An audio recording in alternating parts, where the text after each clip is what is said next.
चलो स्टार्ट करें। चलो लास्ट डे हमारा चैप्टर शुरू हुआ था कॉस्ट शीट। आज हम लोग करने वाले हैं कॉस्ट का तीसरा क्लास। पर पहला दो क्लास में जो पढ़े उसको रिवाइज करें, फिर आज का क्लास स्टार्ट करते हैं। अब देखिए तुम लोग पहला दो क्लास कितना पढ़ के आया है। पहला दिन हम लोग पढ़े थे कॉस्ट अकाउंटिंग का डेफिनेशन। स्टार्ट करना, it denote the method of accounting which deals with used by for. Next हम लोग पढ़े ऑब्जेक्टिव ऑफ कॉस्ट अकाउंटिंग जो कुल मिलाकर था 4। पहला प्रोडक्ट वाइज सेल मिला, कॉस्ट मिला। जैसे ही प्रॉफिट मिला कौन तैयार है क्या लेने के लिए, कितना लेगा, 2 या 3। पहला लॉस मेकिंग को क्या करे या क्या करे। अगला प्रॉफिट मेकिंग एक रेशियो निकालो, जिसका रेशियो उसके सेल को, ताकि मेरा प्रॉफिट बढ़ेगा। तीसरा क्या था, चलो वेरी गुड। हाँ इफ पॉसिबल। यह है हमारा पहला क्लास। सेकेंड क्लास में पढ़े पूरी कॉस्ट शीट का फॉर्मेट। आप जरा देखें, कोई नीचे मत देखना। मेरे को पहले बताओ, कॉस्ट शीट जो हम लोग बनाते हैं टोटल में बनता है या प्रोडक्ट वाइज। मेरा कॉस्ट शीट का पहला लाइन क्या, मेरा रॉ मटेरियल कंज्यूम्ड कैसे मिलेगा। मेरा सेकंड लाइन क्या, डायरेक्ट वेजेस एक फैक्ट्री में कौन से डिपार्टमेंट के वर्कर, प्रोडक्शन डिपार्टमेंट। तीसरा वाला क्या, मेरा डायरेक्ट एक्सपेंस का 2 नाम और था, चार्जेबल एक्सपेंस और ट्रेसेबल एक्सपेंस। ये तीनों मिला के क्या बनेगा, प्राइम कॉस्ट में प्राइम का मतलब क्या, प्राइमरी या मोस्ट इंपॉर्टेंट या मोस्ट एसेंशियल। इसके अंदर हम लोग नहीं, ऑप्शन नहीं थे, तीनों है। प्राइम कॉस्ट के अंदर मेरे को ऐड करना है मेरा पहला ओवरहेड जिसका नाम क्या, एक सेकंड ब्लर आ रहा है, एक सेकंड ब्लर हो गया।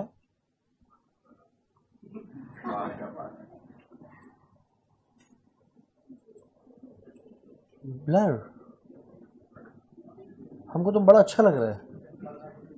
नो इट्स फाइन, चलो ठीक है। प्राइम कॉस्ट के अंदर हम लोग ऐड करेंगे मेरा पहला ओवरहेड जिसका नाम क्या है, मेरा फैक्ट्री ओवरहेड का 3 नाम और था। माइनस करेंगे सेल ऑफ, अब 2 एडजस्टमेंट करेंगे, add opening WIP less closing WIP। एक पैकिंग कॉस्ट आएगा।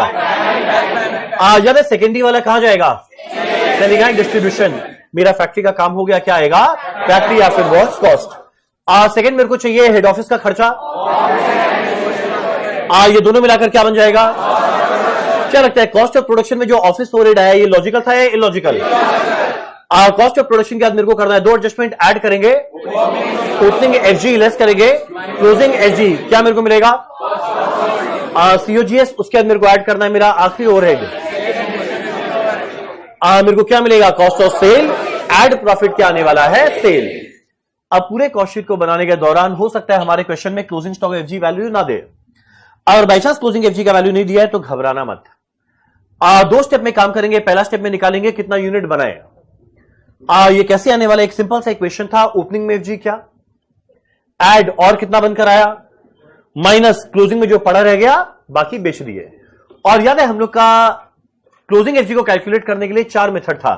पहला मेथड, सेकंड वाला, तीसरा वाला, लास्ट वाला, फीफो का मतलब क्या,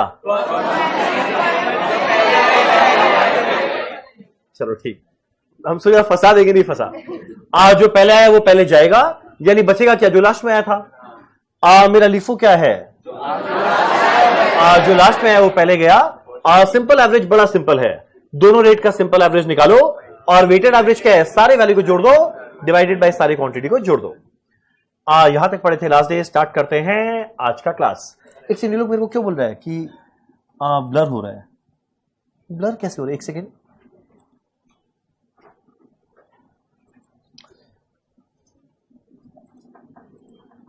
चलो स्टार्ट करते हैं आज का क्लास। पर एक चीज जो मेरे को सही में बड़ा अच्छा लगा कि तुम लोग डेली बेसिस पे भी घर जाके पढ़ रहा है। पिछला दोनों दिन जिस तरीके से तुम लोग घर जाके पढ़ा बस वैसे ही कंटिन्यू करते चलना। मशीन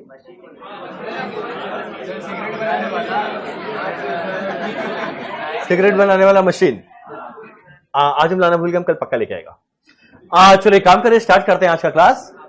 जरा हमारा पहला हेडिंग, तुम लोग सही में देखना चाह रहे हो मशीन, ले आएंगे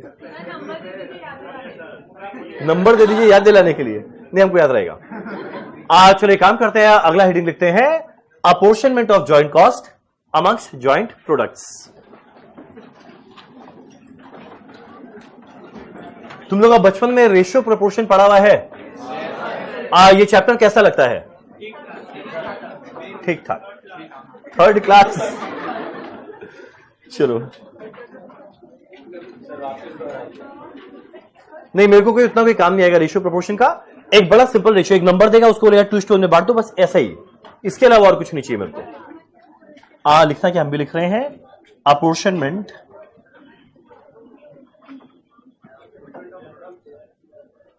अपोर्शनमेंट ऑफ जॉइंट कॉस्ट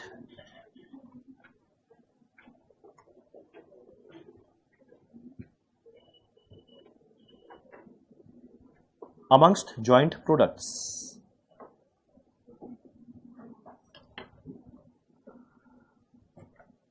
मेरा apportionment of joint cost amongst joint products. अब देखो इसके अंदर मैंने 3 बढ़िया बढ़िया अंग्रेजी शब्द यूज किया गया है। मेरा पहला वर्ड है अपोर्शनमेंट, अगला है जॉइंट कॉस्ट, तीसरा है जॉइंट प्रोडक्ट। कोई मेरे को बताओ अपोर्शनमेंट का मतलब क्या? अपोर्शन करना माने क्या? डिस्ट्रीब्यूट करना या बांटना बोलते ना, अपोर्शन करो। मालूम है केक लेकर आएगा, तुम लोग में बांट देगा, तो हम क्या करेगा? एक छोटे से केक को हम सब में बांटेगा, तो हम क्या कर रहा है? डिस्ट्रीब्यूट कर रहा है।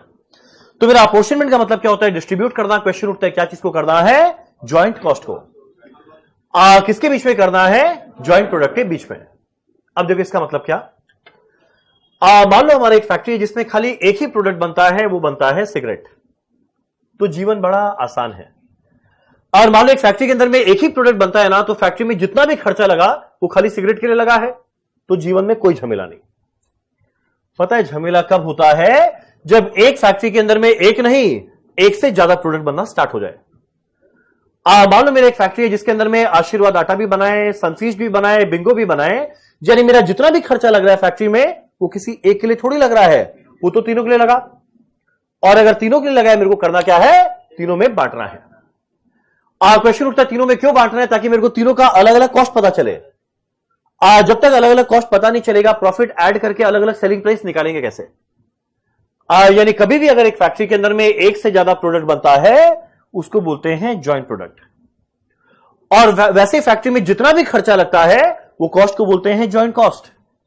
मेरे को करना क्या है? उस जॉइंट कॉस्ट को सारे प्रोडक्ट के बीच में बांटना है। क्वेश्चन उठता है कौन से रेशियो में बांटेंगे? जो रेशियो क्वेश्चन बताएगा उस रेशियो में बांट देंगे। जैसे अब ये सारा कैलकुलेशन होगा कैसे, ये पूरे के पूरे टॉपिक हम लोग समझते हैं एक छोटा सा इलू से। नीचे लिखा इलू मने इलस्ट्रेशन, इलू 1 से। तुम क्या सोची? चलो काम करना, नीचे लिखा इलू 1। स्टार्ट करते हैं ये वीकेंड सुबह सुबह इलू के साथ। कल एक्स को याद किया, आज इलू कर रहे हैं, अब बड़े हो रहे हैं थोड़ा थोड़ा। पहला लिखा इलू 1। मान लो मेरे एक फैक्ट्री के अंदर में कुल मिलाकर मटेरियल कॉस्ट लगता है 1 लाख।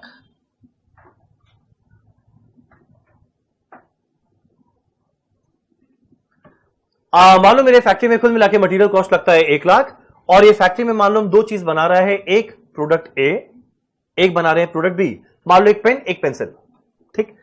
साल भर में कितना यूनिट बनाए? प्रोडक्शन ऑफ ए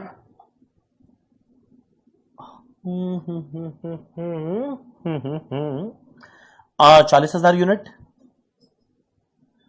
और बी का हम लोग बनाए हैं 20,000 यूनिट, ठीक। ए का बनाए 40,000 यूनिट, बी का बनाए हैं 20,000 यूनिट। मेरे को करना, तुम लोग पहले एक बात बताओ, ये जो मटेरियल कॉस्ट लगा है 1 लाख फैक्ट्री में, क्या लगता है ये खाली ए का था या खाली बी का था या दोनों का था? और अगर दोनों का था, मेरे को दोनों में बांटना पड़ेगा। देख कर बताओ किस रेशियो में बांटेंगे। ये रेशियो कैसे आया? ए का बनाए 40,000, बी का बनाए 20,000, यानी कौन से रेशियो में यूनिट बनाया है? 2:1। इस 1 लाख को 2:1 में बांट देंगे। तुम लोग को 2:1 में बांटना आएगा? तुम लोग कल बोलो ना मैथ्स पसंद नहीं है। जरा एक बार बांट के बताओ। कैलकुलेटर यूज कर रहा है मेंटल मैथ्स? अच्छा, मेंटल मैथ्स। नीचे लिखते हैं सोल्यूशन। मेरा पहला बात रेशियो क्या आने वाला है 40,000 एंड 20,000 जो आएगा 2:1। मेरा रेशियो क्या आने वाला है 2:1। यानी कुल मिला के जो 1 लाख रुपया लगा है वो दोनों के लिए लगा है, दोनों में बांटने वाले हैं कौन से रेशियो में? 2:1 में। तो बताइए मेरा मटेरियल कॉस्ट ए में कितना लगेगा? चलो एक काम करें, 1 लाख को बांटते हैं 2:1 में, यानी 2/3, और बी में आने वाला है 1 वाला पोर्शन 1 लाख इंटू 1/3। तुम लोग को आता है ना बांटना 2:1 में? प्रॉमिस बोलो, पक्का ना? ये वैल्यू आने वाला है 66,667 और ये वैल्यू आने वाला है 33,333। वेरी इजी, कुछ भी दे हो ही जाएगा, कोई भी क्वेश्चन दे हो ही जाएगा। करना √2, करना √2। मान लो मेरा मटेरियल कॉस्ट है 80,000। तुम लोग ने मेरे को चैलेंज किया, मैंने चैलेंज एक्सेप्ट किया। बोलो, वेरी गुड। अब वही हम लेके आ रहे हैं √2 में। वहां पे कुछ बोला नहीं, तुम लोग माने दोनों में सेम लग रहा है, अब √2 में उसको अलग कर देगा। चलो देखते हैं। मान लो यहां लिखते हैं, मान लो यहां लिखते हैं प्रोडक्शन ऑफ ए। मान लो यहां पे लिखते हैं production of A 4,000 unit, B का है 3,000 यूनिट। मान लो ए का बना है 4,000 यूनिट, बी का बना है 3,000 यूनिट। अगर मान लो क्वेश्चन यहीं पे खत्म, तो एक और बड़ा लॉलीपॉप क्वेश्चन है। मेरा रेशियो अखियों से दिख रहा है क्या आने वाला है 4:3। 80,000 को 4:3 में बांटना है। पर वेट, जीवन इतना भी आसान नहीं है।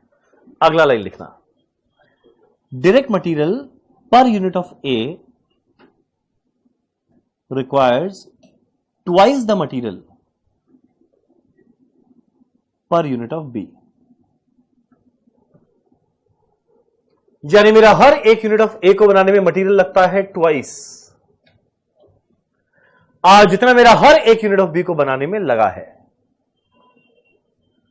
अब तुम लोग मेरे को बताओ, ये 80,000 को बांटने का रेशियो क्या आएगा? पहला बोली आया है 2:1, अगला बोली आया है 8:3, तीसरा बोली। पहले क्वेश्चन पढ़ो, फिर आराम से बोली लगाते रहना।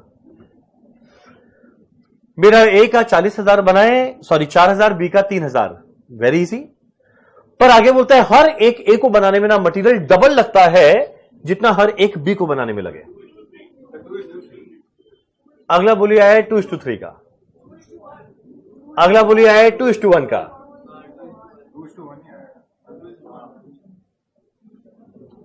बताओ तुम लोग के हिसाब से क्या है?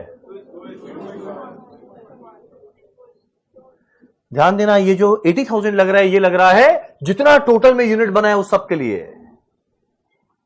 आज जो मेरा 80,000 लग रहा है वो लग रहा है जितना टोटल में यूनिट बना है सब के लिए। ए का बनाया है 4,000, बी का बनाया है 3,000, पर हर एक ए को बनाने में मटेरियल डबल लगता है जितना बी को बनाने में लगता है। बोलो रेशियो क्या? मेरा मटेरियल कॉस्ट कौन से रेशियो में बांटना चाहिए?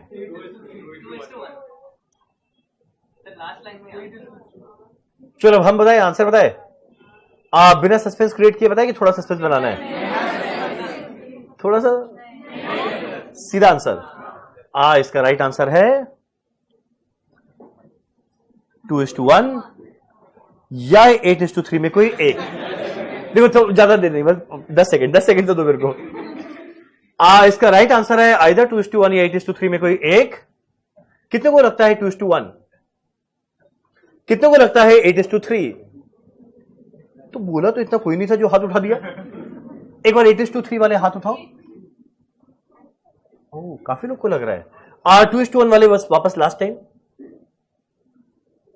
समझिए, किसमें कौन ज्यादा हाथ उठाए? कितने लोग दोनों में हाथ उठाए? इसका राइट आंसर है, आपको जान के खुशी मिलेगा। हमारे लाइव ऑनलाइन से आंसर आए 8:3, 2:3, 8:3, ये सब इसका राइट आंसर है। ये दोनों में, इसका नहीं, दोनों नहीं। इसका राइट आंसर है, अच्छा चलो ठीक, आई एम रियली सॉरी, इसका राइट आंसर है, अच्छा ठीक है, जहां मेरा पेन जाके रुकेगा वो इसका राइट आंसर है, ठीक है। इसका राइट आंसर है 8:3 और 2:1 में 8:3। एक मिनट, इसका राइट आंसर है 8:3। पहले बताओ ये आया कैसे?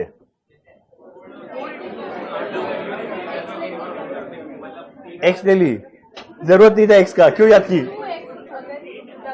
अच्छा तुम वैसे की, चलो ठीक है, ठीक है। देखो हम बताते हैं इसका आंसर क्या। एक सेकंड सुनो ना, मेरे को कोई पेंसिल वेंसिल है क्या? कोई छोटा सा पेंसिल दो ना। हाँ छोटा सा, हाँ वेरी नहीं छोटा सा, हाँ चलो। देखो मान लो ये है ए और ये है बी। अब पता है, दिखने से समझ में आ रहा है यार इसको बनाने में ना मटेरियल ज्यादा लगा होगा, और क्वेश्चन में क्लियरली बताया है हर एक ए को बनाने में मटेरियल क्या लगता है, डबल जितना बी को बनाने में लगा। जैसे अगर इसको बनाने में लगता है एक्स, इन्होंने कहा एक्स तो हम एक्स को याद कर लेते हैं। अगर मान लो एक को बनाने में लगता है एक्स, तो इसको एक को बनाने में क्या लगने वाला है, 2x। ये तो ध्यान देना एक के लिए था, एक यूनिट को बनाएंगे, अगर बी में लगता है एक्स तो ए में लगेगा डबल यानी 2x, पर ध्यान देना ये तो एक यूनिट के लिए था। क्वेश्चन उठता है क्या पूरे साल भर में हम लोग क्या खाली एक यूनिट बनाए? ए का कितना बनाए हैं 4000, बी का बनाए हैं 3000। एक को बनाने में लगा है 2x, तो 4000 को बनाने में क्या लगेगा, 4000 इंटू 2x। यहां पर एक को बनाने में लगता है x, तो 3000 को बनाने में क्या लगेगा, 3000 इंटू x, यानी टोटल इतना मटेरियल लगेगा। यानी कुल मिला के मटेरियल लगेगा 8000x, यहां लगेगा 3000x। तो जो कुल मिला के मेरा खर्चा लगा वो तो जितना टोटल यूनिट बनाए पूरा पे लगा। तो यहां पे कितना लगा 8000, यहां क्या लगा 3000, रेशियो क्या आएगा 8:3। यानी जब भी कभी क्वेश्चन में कोई भी पर यूनिट रेशियो देना, पहले पर यूनिट रेशियो सोचना, फिर तुरंत दिल से पूछना क्या साल में खाली एक यूनिट बना। ऑब्वियस बात है जितना यूनिट बना है उससे मल्टीप्लाई करेंगे तभी तो पता चलेगा कि टोटल मिला के मेरा मटेरियल क्या लगा है। तो एक काम करें, यहां पे निकले हैं सोल्यूशन में रेशियो। हमेशा पहले देखना एक यूनिट में ए में लगता है ट्वाइस जो बी में लगा, तो बी में लगा 1 तो ए में लगा ट्वाइस 1 है 2। अगर एक्स ना ले 1 और 2, ये था एक यूनिट का। ए का कितना बनाए 4000, बी का कितना बनाए 3000, यानी रेशियो क्या आएगा 8:3। बोलो क्लियर है? और चैलेंज करना है, मुझे चैलेंज करना है, हाँ करना है, चैलेंज एक्सेप्टेड। एलो 3 नीचे लिखना एलो 3, ये लीजिए अपना पेंसिल। चलो अगला लिखते हैं एलो 3। ये 80,000 को बांटने का काम तो हो जाएगा, मेन हम लोग रेशियो निकालने में फोकस करते हैं। मान लो production of A 3000 unit, B का है 2000 unit. Material per unit of A requires thrice the material of per unit of B. यानी मेरा हर एक यूनिट ऑफ ए को बनाने में मटेरियल लगता है थ्राइस, जितना हर एक यूनिट ऑफ बी को बनाने में लगा है। तुम क्या एक जगह पर unit, sorry per unit material per unit of B. फटाफट मेरे को बताना हमारा रेशियो क्या आएगा। पहला बोली आया है 9:2। बताओ अगला बोली।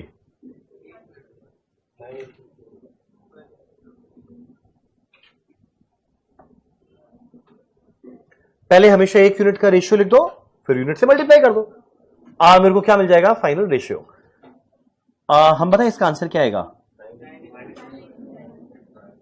Material per unit of A required thrice, thrice माने क्या 3 टाइम्स, यानी अगर ए बी में लगता है 1, ए में क्या लगेगा 3। ये तो आया 1 यूनिट का। कितना यूनिट बना है 3000, 2000 मल्टीप्लाई कर, पता मेरा रेशियो क्या आ जाएगा 9:2। ठीक, सुनो ना, तुम लोगों को 9:2 राइट आया था मेरे बताने के पहले, कितनों का राइट था? यानी आप लोग को आगे आप लोग मुझे चैलेंज कर रहे हैं। Challenge accepted. आज का लास्ट इलू 4, गेम ओवर। एक सेकंड, मुस्कान का है 9:3, तू 3:1 नहीं बोल देती, पर 9:3 आया कैसे मुस्कान? अच्छा नहीं, उसका 9:2 है, तुरंत नेक्स्ट टाइम में लिखिए। चलो नीचे लिखते हैं इलू 4, production of A. $3000 unit, B का है 1800 यूनिट्स। सर टाइपिंग गलत हो गया sir, sorry, it's okay. A का बनाए 3000, बी का बनाए 1800। अब लिखते हैं material per unit of A requires, material per unit of A requires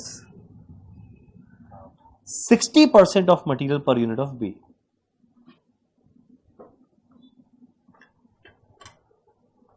यानी हर एक यूनिट ऑफ ए को बनाने में मटेरियल क्या लगता है 60%, जो बी को बनाने में लगे।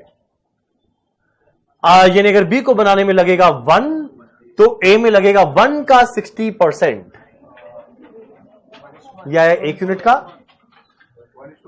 बाद में मल्टीप्लाई कर देंगे यूनिट से, मेरे को क्या मिलेगा, मेरा फाइनल रेशियो। आपके पास समय है 30 सेकेंड। नहीं, बाकी लोग भी कर रहे हैं। अरे ऐसे कैसे छोड़ो रे। एक बार रेशियो कैलकुलेट करके बताओ क्या आएगा। ठीक है, बाकी लोग भी करो।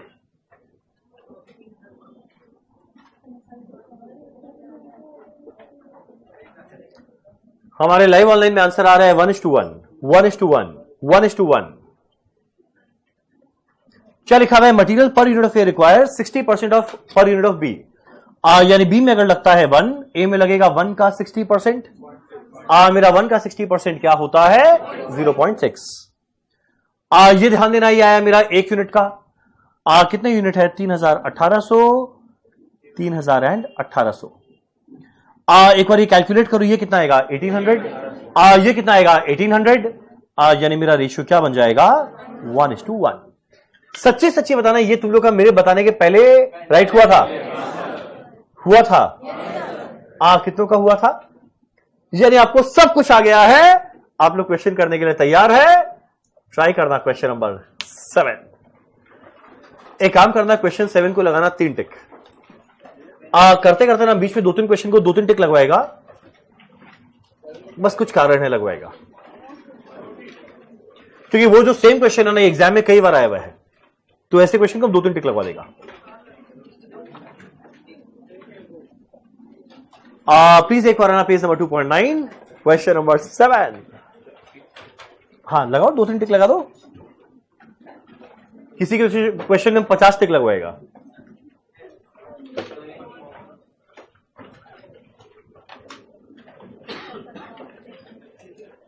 चलो स्टार्ट करते हैं पेज 2.9, क्वेश्चन 3, सॉरी क्वेश्चन 7। ये क्वेश्चन हम लोग साथ में पढ़ेंगे, साथ में शुरुआत करेंगे, और बाद में ना तुम लोग को अपने आप करने के लिए छोड़ देगा। ये करने के दौरान तुम लोग ना 2 जगह अटकेगा।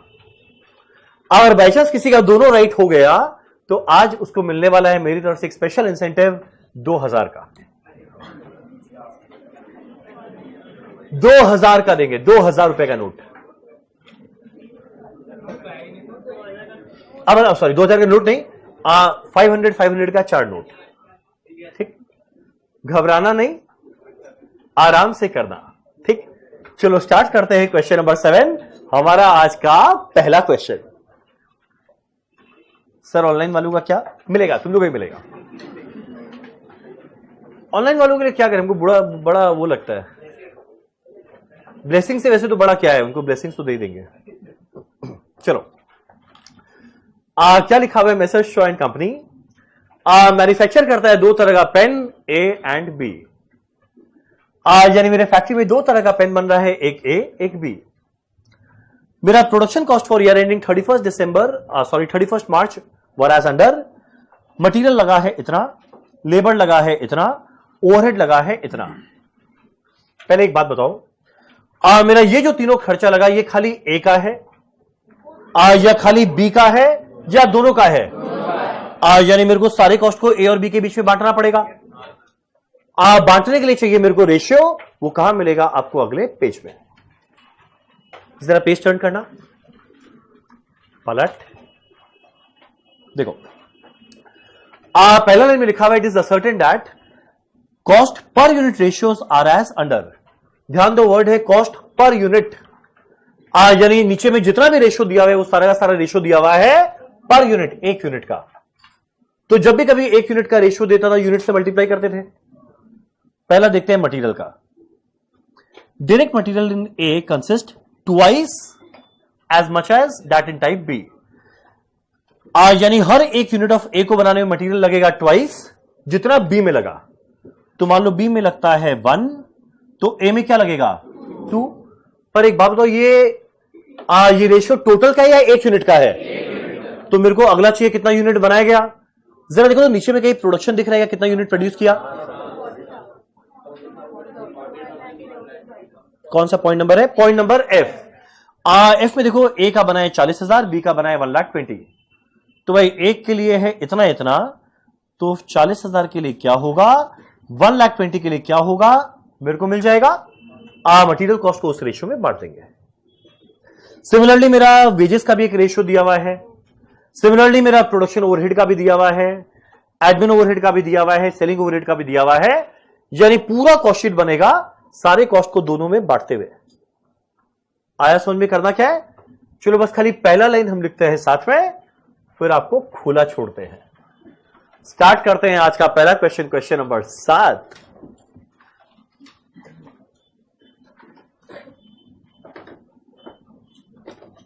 सबसे पहले हमारी कंपनी का नाम जो दिया हुआ है messrs Shaw and company.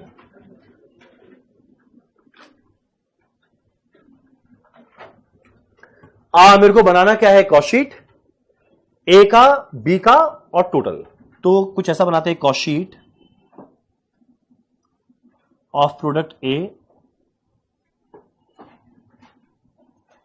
And B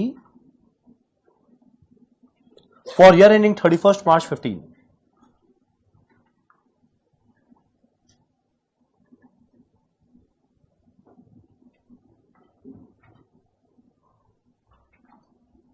चलिए यहां लिखते हैं पर्टिकुलर्स। सुनो ना, मेरे को हर एक में रेशियो निकालना पड़ेगा। तो रेशियो के लिए वर्किंग नोट में जाएगा, यहीं पर दिखा दे, दोनों चलेगा, दोनों में फुल मार्क्स मिलेगा। यहीं दिखा देते हैं। तो बाजू में ना एक छोटा सा कॉलम बना देते हैं रेशियो का, ए और बी के बीच में बांटेंगे टोटल। ठीक, चलो इस बहाने हमारा कॉस्ट शीट का फिर से रिवीजन होगा। मेरा कॉस्ट शीट का पहला लाइन क्या था, रॉ मटेरियल कंज्यूम। या ना रॉ मटेरियल का एक और नाम होता था, क्या था, डायरेक्ट मटेरियल। यहां पे क्या वर्ड यूज किया है, डायरेक्ट मटेरियल 4 लाख।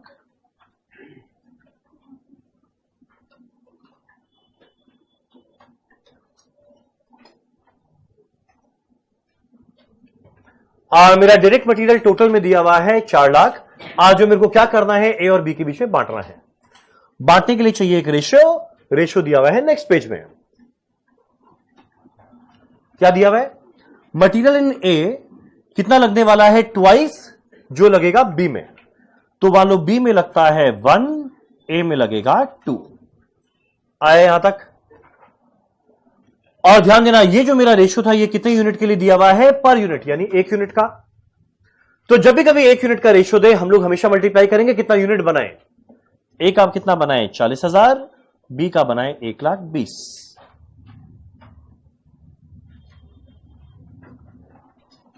सुनो ना, कोई ये रेशियो निकाला है क्या? आ जाएगा 80,000 और 1,20,000, 8 और 12, रेशियो क्या बन जाएगा 2:3।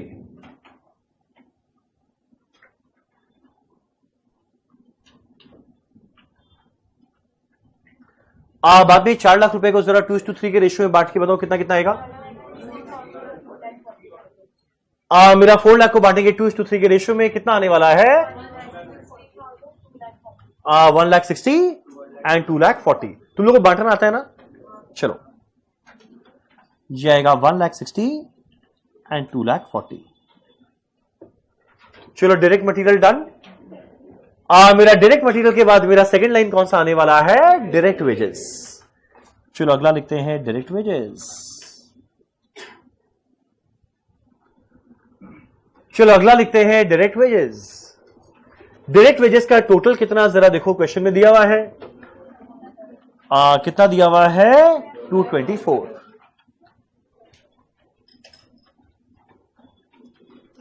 मेरा डायरेक्ट वेजेस का टोटल दिया है 224, ए और बी में बांटना है तो पहले एक यूनिट का रेशियो बाद में यूनिट से मल्टीप्लाई कर देंगे। जरा देखिए डायरेक्ट वेजेस का एक यूनिट का रेशियो कितना है, अगला पेज।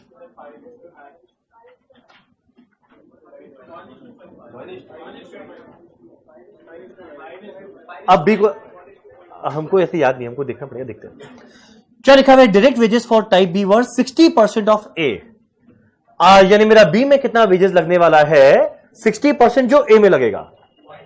मान लो अगर ए में लगता है 1 तो बी में लगेगा उसका 60%। अगर मान लो ए में लगता है 1 बी में लगेगा उसका 60% यानी 0.6। पर ध्यान देना ये तो एक यूनिट का था, मेरे को मल्टीप्लाई करना है नंबर ऑफ यूनिट। कितना बनाए थे 40,000 एंड 1,20,000। सही है यहां तक। एक मेरे को ये वाला रेशियो बताओ ना कितना आएगा। ये आएगा 40,000। ये वाला आने वाला है 72 तो 40:72 ये मल्टीपल है 8 का 5:9।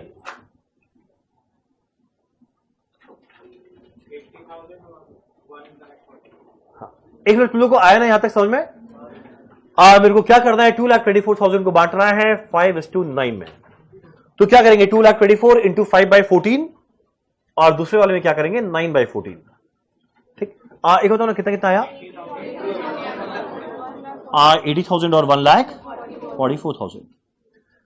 याद है मेरे कॉस्ट का तीसरा लाइन क्या आने वाला है डायरेक्ट एक्सपेंस। पहला बात कुछ है क्या। अगर बाई चांस नहीं है तो डायरेक्ट एक्सपेंस लिखकर क्या 0 लिखेंगे। अंश को चीप लगता है यानी शॉर्ट, ये दोनों मिलाकर क्या बन जाएगा प्राइम कॉस्ट। चलो एक काम करें ऐड करके निकालते हैं प्राइम कॉस्ट कितना आया।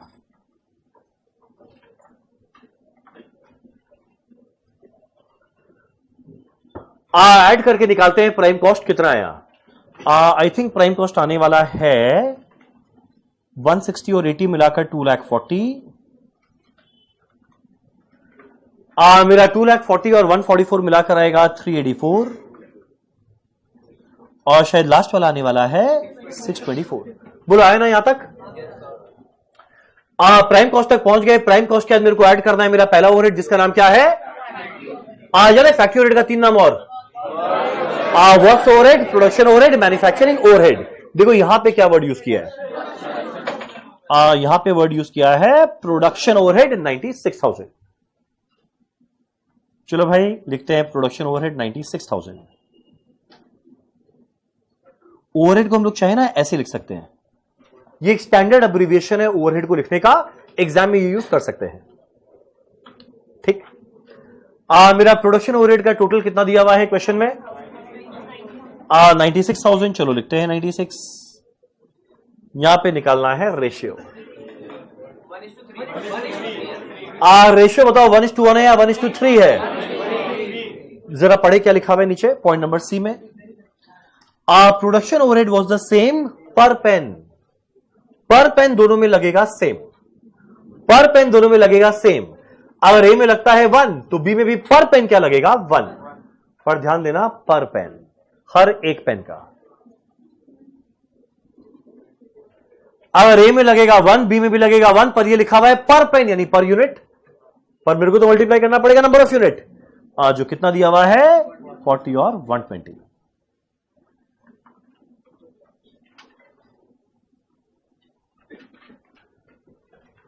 ये रेशियो कितना आने वाला है 40,000 1,20,000 रेशियो क्या आएगा 1:3। चलो एक काम करते हैं 96,000 को बांटते हैं 1:3 के रेशियो में। एक सेकंड, क्या? अरे एक सेकंड, ये कुछ डाउट। हाँ,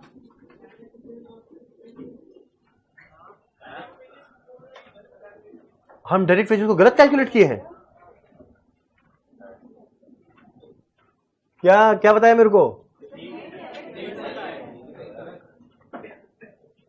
तुम्हारे हिसाब से क्या होना चाहिए? 140 और 84। उल्टा ले लिया, पॉइंट उल्टा ले लिया।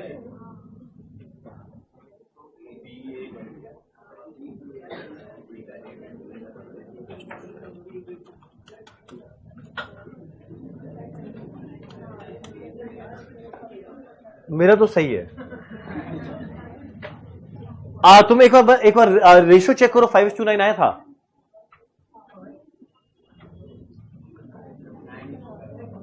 बोलो भाई, 5:9 आया था? क्या आया था? 1:5 आया था। तो मेरे को लगता है ना 0.6 को इधर ले गया। तो क्या किया? टाइप बी के लिए x ले लिए, ठीक है। फिर x/5, 3x/5, मतलब तुम यहां पे लिया x, यहां पे लिया 3x/5, सेम आंसर आएगा। रुको, मैं एक काम करता हूं, एक लाइन लिख के तुम्हारे पास आता है, मैं आऊंगा। नहीं हम आ रहे हैं, मैं आता हूं। 1 मिनट में आता है बस। ये वाला एक बार लाइन तुम लोग को हम आगे काम में लगाए, फिर मुझसे मिलके आता है। सुनो ना मेरे को एक बार, तुम लोग 96,000 को 1:3 में बांट के बताओ ना कितना आएगा। ये आएगा 24,000। ये कितना आने वाला है? 72। बोलो आया यहां तक? यानी कभी भी एक रेशियो दिया रहे 1 यूनिट का लिखना, यूनिट से मल्टीप्लाई कर देना। इसके बाद माइनस करते हैं सेल ऑफ स्क्रैप। पूरे क्वेश्चन में कहीं नहीं है। ऐड करना है ओपनिंग WIP, लेस करना है क्लोजिंग WIP। WIP शब्द ही नहीं है। अगला मेरे को चाहिए प्राइमरी पैकिंग कॉस्ट। पूरे क्वेश्चन में प्राइमरी पैकिंग कॉस्ट ही नहीं है। यानी जितना सारा आइटम है वो कुछ दिया हुआ नहीं, तो क्या लिखकर 0 लिखे? अंश को चीप लगता है। यानी शॉर्ट ये मिलाकर क्या बन जाएगा? फैक्ट्री या फिर वर्क्स कॉस्ट।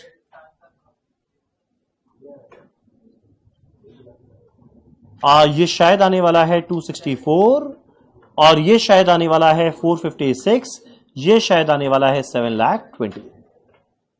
बोलो आया नहीं? तुम बोले वाह, आप तो कैलकुलेटर टच ही नहीं किए। Mental maths. मेरा फैक्ट्री का सारा खर्चा हो गया। मेरा फैक्ट्री का सारा खर्चा हो गया। अगला मेरे को खर्चा कहां का चाहिए? हेड ऑफिस का, जिसका नाम क्या होता था? Office and administration overhead. अब देखो तो एडमिनिस्ट्रेशन ओवरहेड के बारे में ये टेबल तो खत्म हो गया। अब पॉइंट नंबर डी, क्या लिखा हुआ है पॉइंट नंबर डी में? एडमिनिस्ट्रेशन ओवरहेड कितना है दोनों पेन के लिए? 200% ऑफ डायरेक्ट वेजेस। कोई मेरे को देगा 200% माने क्या? कोई भी वैल्यू का 200% करना है माने क्या करना है? डबल करना है। तो क्या बोलते हैं? एडमिनिस्ट्रेशन ओवरहेड दोनों पेन में क्या आने वाला है? जितना वेजेस आया था उसका 200%। देखो मेरा दोनों के अंदर में वेजेस का वैल्यू आया हुआ है। मेरा एडमिनिस्ट्रेशन ओवरहेड क्या आएगा? इसका 200%। 200% मतलब क्या? ठीक, डबल। तो कर देते हैं। यहां लिखते हैं एडमिनिस्ट्रेशन ओवरहेड। इधर में रेशियो नहीं है, यहां पे कैलकुलेट करने का तरीका दिया है। जितना वेजेस आया उसका 200%।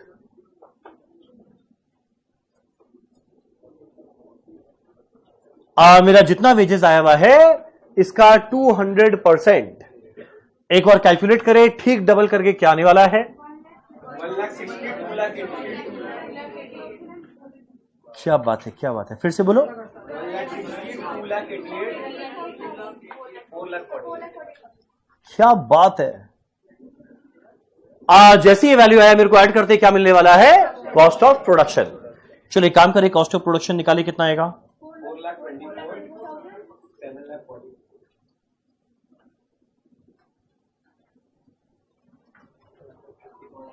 इस क्लास में कितने लोग लेफ्टी है? कि मेरे को आगे आगे लेफ्टी दिखे 2-3 लोग। अच्छा उतने ही थे। ओ तुम लोग भी लेफ्टी है? एक वापस उठाओ, लेफ्टी कितने लोग हैं? ये हम देखा है जनरली ना, लेफ्टी अगर कोई होता है तो गर्ल्स में होता है, बॉयज में लेफ्टी कम होते हैं। भाई लेफ्ट से आदमी लिखता कैसे, मुझे तो ये समझ नहीं आता।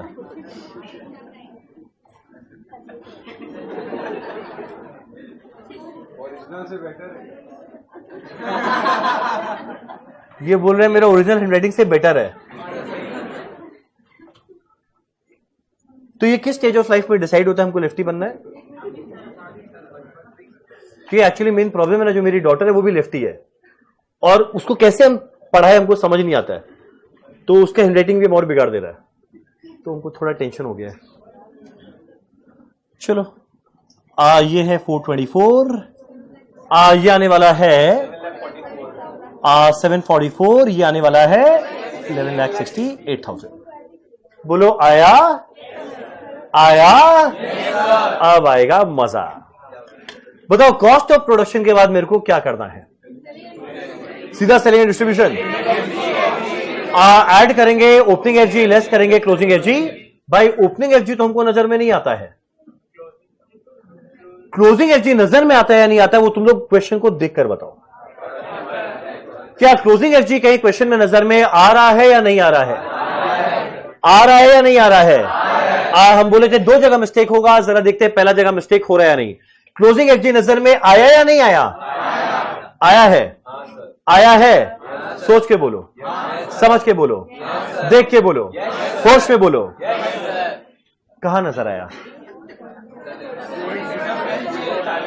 अच्छा एक सेकंड पहले बताओ कितने लोगों को नजर में आया है? भाई सही में आ गया।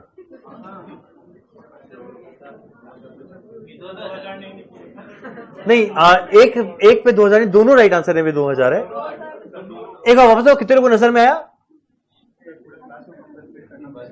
एक्चुअली पता है मेरे को लगता क्या है, तुम लोग का बीकॉम में किया हुआ है क्वेश्चन।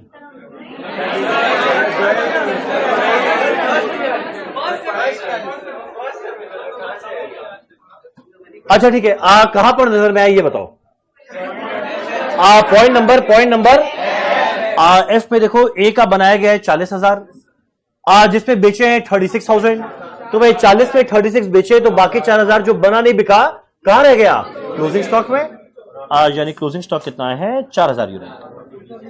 और जरा देखो बी में क्लोजिंग स्टॉक कितना है? 1,20,000 में से 1 लाख बेचे, यानी क्लोजिंग स्टॉक में कितना रह गया? 20,000। यानी मेरा ओपनिंग एफजी नहीं है पर भाई क्लोजिंग एफजी तो है। चलो ठीक है, तुम लोग एक राइट आंसर दिया, दूसरा पक्का गलत करेगा। चलो सम हो गया पूरा तो गलत होगा, देखते हैं। चलो एक काम करें, लेस करते हैं क्लोजिंग एफजी।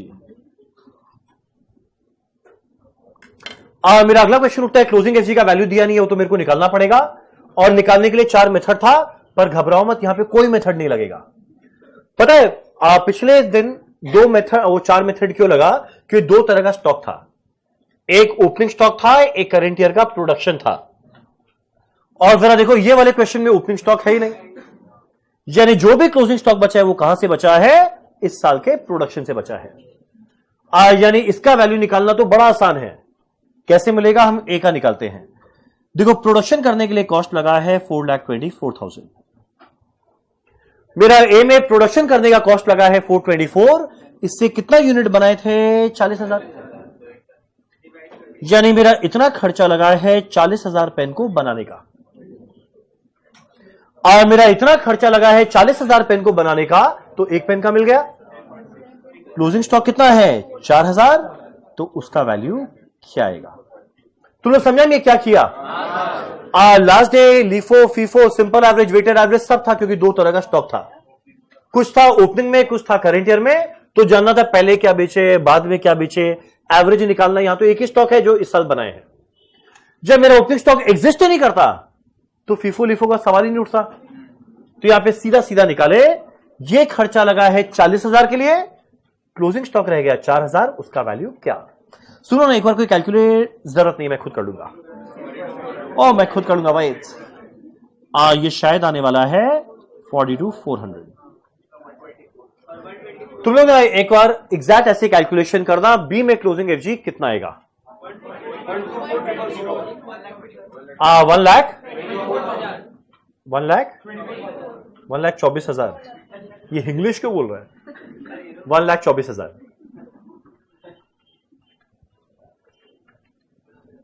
पता नहीं कितना अजीब बात है, लोग को हिंदी से ज्यादा हिंदी आता ही नहीं लोग को।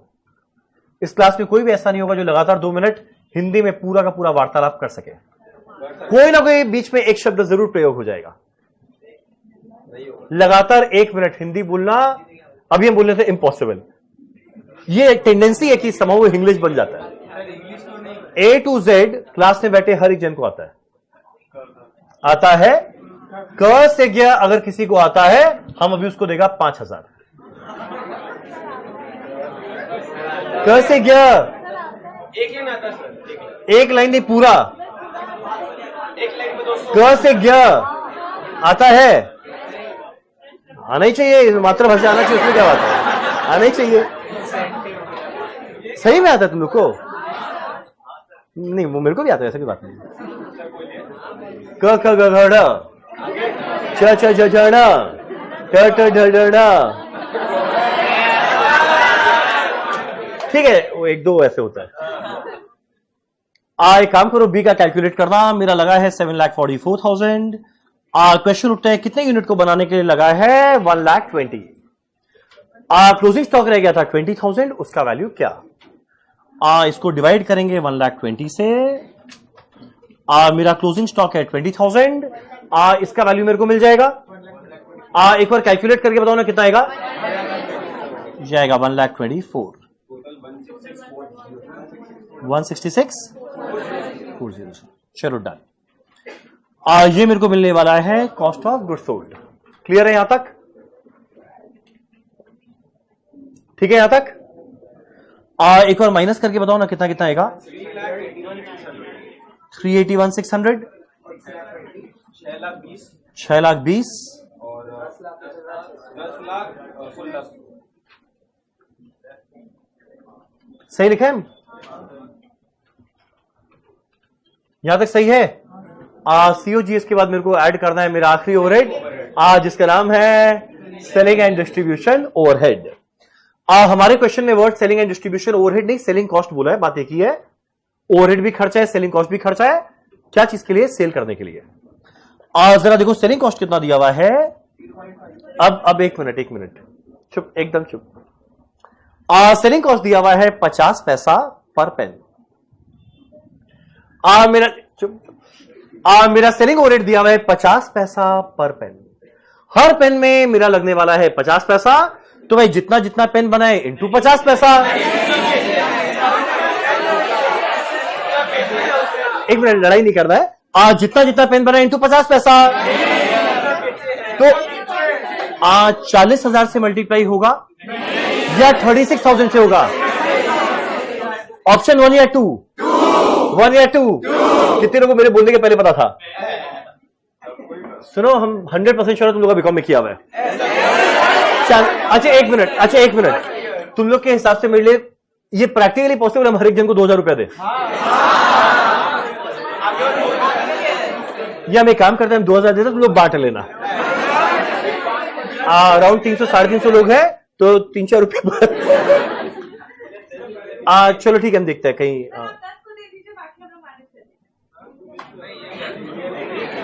तुम तो वही है ना जो कल इंसेंटिव लेकर गई थी। लालच का भी लिमिट होता है। कल 500 लेकर गई है। अमाउंट बढ़ा दीजिए सर। सर ऑनलाइन वालों का क्या? ऑनलाइन वाले आपको मैं पेटीएम करूंगा। चलो यहां लिखते हैं सेलिंग एंड डिस्ट्रीब्यूशन ओवरहेड। ये है 50 पैसा पर पेन, पर ये वर्ड छुपा हुआ है भाई। सेलिंग ओवरहेड किसमें लगेगा? जितना यूनिट्स बेचेंगे, यानी पर पेन सोल्ड। यहां वर्ड सोल्ड था नहीं, पर समझने का चीज है। यानी कितना आएगा? एक पेन का 50 पैसा, 36,000 का 18,000। 1 लाख पेन बेचे इंटू 50 पैसा, 50,000। यह आएगा 68,000। मेरे को मिल गया कॉस्ट ऑफ सेल। बोलो हो रहा है ना? ये एग्जाम में 1 नहीं, 2 नहीं, 3 नहीं, 4-4 बार पूछा हुआ है। ये एग्जाम में अगर आएगा तो ये आएगा 10 मार्क का। नंबर्स ऑब्वियसली बदलेगा, नंबर्स बदलेगा। तो जो तुम लोगों को प्रैक्टिस बुक दिया है ना, उसमें एक इस टाइप पे ऐसा 1-2 क्वेश्चन दिया है कि जब पता है एग्जाम में बड़ा इंपॉर्टेंट है, वो करना है। चलो यहां लिखते हैं cost of sale. Sold mentioned है ना सर, कहां मेंशन है?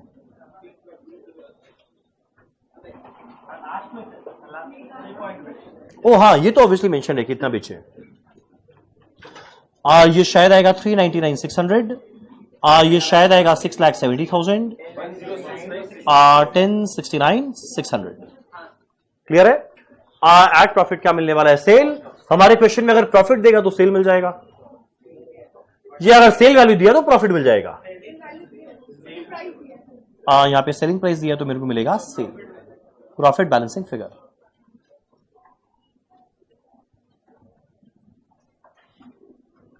था ना अच्छा क्वेश्चन?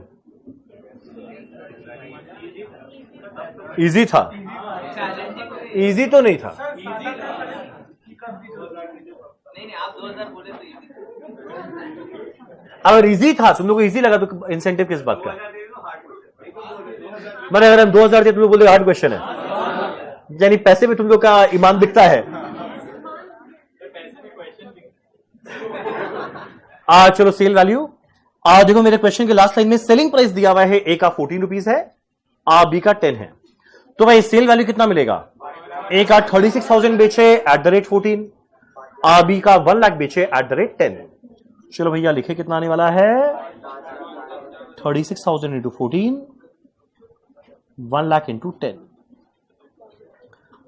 ये शायद आएगा 5,02,000, ये शायद आएगा 10 लाख, और ये आएगा 15,04,000। बोला है ना यहां तक? मेरा प्रॉफिट बन जाएगा बैलेंसिंग फिगर। फटाफट कैलकुलेट करके मेरे को बताओ। 1,04,400, 3,30,000, 434,400।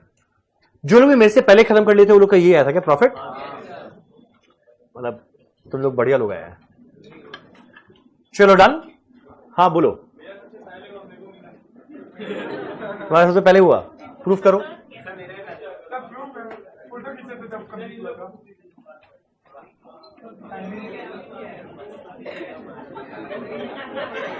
जस्ट पूछो, बोला जस्ट अभी किया है। चलो ठीक है, घबराओ मत। इंसेंटिव तो देखो हम देता ही है, तुम लोगों को पता है। कल दिया, आज नहीं देंगे, आज नहीं, आज शनिवार को हम नहीं देते, फिर नेक्स्ट डे दे देंगे, तो हर ऑल्टरनेट डेज में तुम लोगों को देगा। चलो भाई काम करें। अब अगला हम लोग क्या जानेंगे? अब देखो कॉस्टशीट का फॉर्मेट जान लिए, पर कॉस्टशीट का हर एक लाइन आइटम जो है ना, उसको थोड़ा थोड़ा और डिटेल में जानते हैं। एग्जाम में बहुत बार एक ही लाइन आइटम पे क्वेश्चन आ जाता है।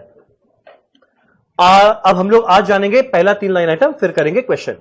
पहला 3 लाइन आइटम क्या है ये बताने वाली है आप, नहीं आप, आपका नाम क्या है? स्नेहा। बताइए स्नेहा जी, पहला लाइन। बस बैठ जाइए। सेकंड लाइन बताने वाली है आप, आपका नाम क्या है? श्रुति जी बताइए क्या है? बैठ जाइए। तीसरा बताने वाले हैं आप, आपका नाम क्या है? हाँ तो सौरभ, सौरभ, हाँ बैठ जाइए। तो एक काम करें, direct material, direct wages, direct expense को थोड़ा और डिटेल में जानते हैं। एग्जाम में कभी कभी खाली डायरेक्ट मटेरियल पे 4-5 मार्क का क्वेश्चन आता है, खाली डायरेक्ट एक्सपेंस पे 4-5 मार्क का क्वेश्चन आता है। तो अब हर एक लाइन आइटम को थोड़ा थोड़ा और विस्तार में जानेंगे। पहला हेडिंग लिखता है डायरेक्ट मटेरियल। आज हम बहुत खुश है कि तुम लोग के क्लास के बाद मेरा कोई क्लास नहीं है, आज हम जाएंगे बाहर घूमने के लिए।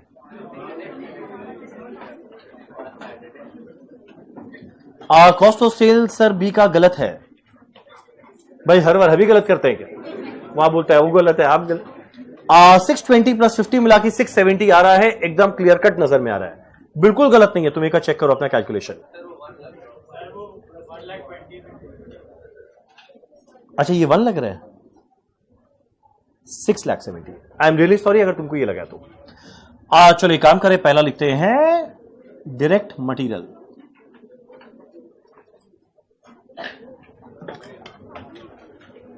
पहला लिखते हैं डायरेक्ट मटेरियल। अब देखो नाम है डायरेक्ट मटेरियल, जो हम आई थिंक इसके बारे में शायद थोड़ा बहुत बताया था लास्ट डे या लास्ट टू लास्ट डे, कि मेरा डायरेक्ट मटेरियल वो मटेरियल है जो मेरे को डायरेक्टली आइडेंटिफाई कर पाते हैं फिनिश गुड्स को बनाने में। क्या लगा? जैसे जैसे सिगरेट को देखते हैं नजर में आता है इसको बनाने में 3 मटेरियल लगा, टोबैको, फिल्टर और सिगरेट पेपर दिखते ही नजर आया ना, वो डायरेक्ट मटेरियल है। जैसे ये कैलकुलेटर को देखेंगे, देखते नजर में आया ये क्या चीज से बना है, बोलो क्या चीज से बना है? क्या? प्लास्टिक और ग्लास। मतलब इतना गंदा गंदा है भाई, जो सबसे इंपॉर्टेंट है वो क्या है? प्लास्टिक, ग्लास और बैटरी, बटन। वाह वाह वाह, अंदर में है। तुम लोगों को दिखा है क्या है? खुल नहीं रहा है, बाद में दिखाएंगे। अंदर में कुछ होता है, क्या रहता है? चिप, जिसके द्वारा सारा का सारा मैथमेटिकल कैलकुलेशन होता है। यानी जैसे ही इसको देखे, मुझे देख के तुरंत नजर में आया है ये क्या चीज से बना है, ये क्या है? Direct material. अगला एक बार जरा इसको देखो, ये क्या है? मतलब पूछे क्या है? एक्चुअली ये सैनिटाइजर है। वो हाथ वाला नहीं, ये मोबाइल का है। तो अगर बाई चांस किसी का मोबाइल थोड़ा खराब हो गया हो, वो आराम से इसको यूज कर सकता है। ठीक है, नहीं यूज कर लो, इसमें क्या है, ऐसा क्या? ठीक। ये जो है, ये दिखते ही समझ में आया ये क्या चीज से बना है। देखो ये प्लास्टिक है, यहां पे पता नहीं क्या फालतू सा पेपर सा है, और इफेक्टिवली प्लास्टिक ही है। जैसे ये माइक को देखते हैं, ये माइक को देखकर क्या नजर में आया? सब प्लास्टिक है हमारे यहां। प्लास्टिक अंदर में क्या है? अच्छा, एलईडी लाइट है। ठीक। और क्या नजर में आया? इसमें अंदर में बैटरी है और अंदर में बहुत सारा वायर्स है। यानी जिस चीज से ये बना है वो मेरा क्या है? Direct material. जैसे ये कैमरा को देखते हो, देखकर क्या नजर आता है? तो जिस चीज से बना है वो क्या है? Direct material.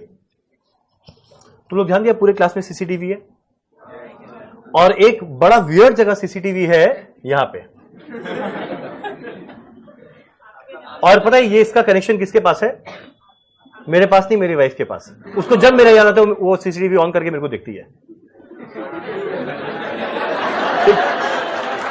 Direct material. ये मजाक नहीं कर रहे, सही में वो जब मिस करती है हमको देख लेती है, इसलिए हमको बार बार ऊपर देखना पड़ता है। डायरेक्ट मटेरियल यानी इन शॉर्ट डायरेक्ट मटेरियल क्या है? वो सारा मटेरियल जो हम लोग डायरेक्टली आइडेंटिफाई या रिलेट कर पाते हैं फिनिश गुड्स को देखते हैं कि यार ये तो पक्का इससे बना है, वो मेरा क्या है? Direct material. चलो एक काम करें, फटाफट लिखते हैं। निगरानी जरूरी है। हम कोई चीज है जो मेरा निगरानी रखा जाएगा। It denote the material.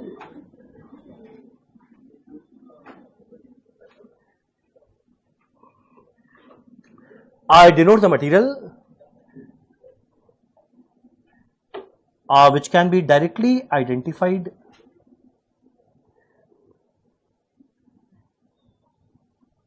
Directly हम आइडेंटिफाई कर पा रहे हैं भाई ये तो इसी चीज से बना है, वो मेरा क्या है? Direct material. डायरेक्टली आइडेंटिफाइड और रिलेटेड टू फिनिश गुड्स।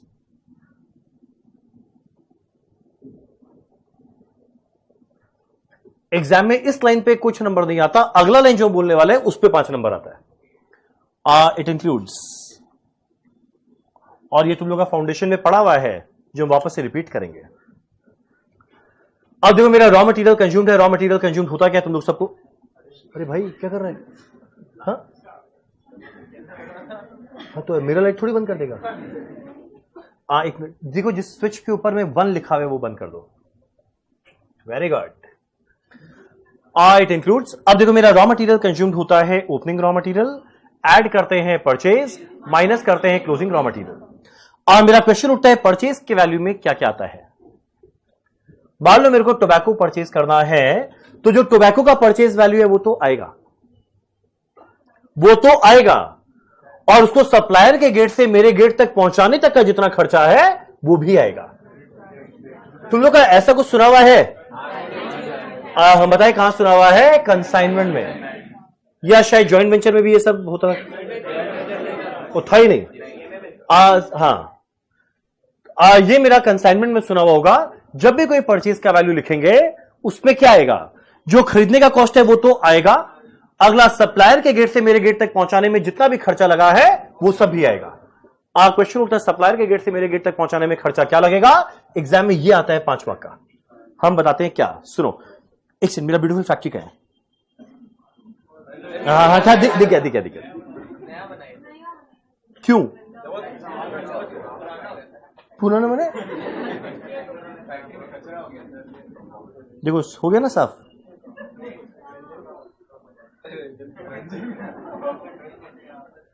चलो सुनो, अब देखो कितना सुंदर हो गया।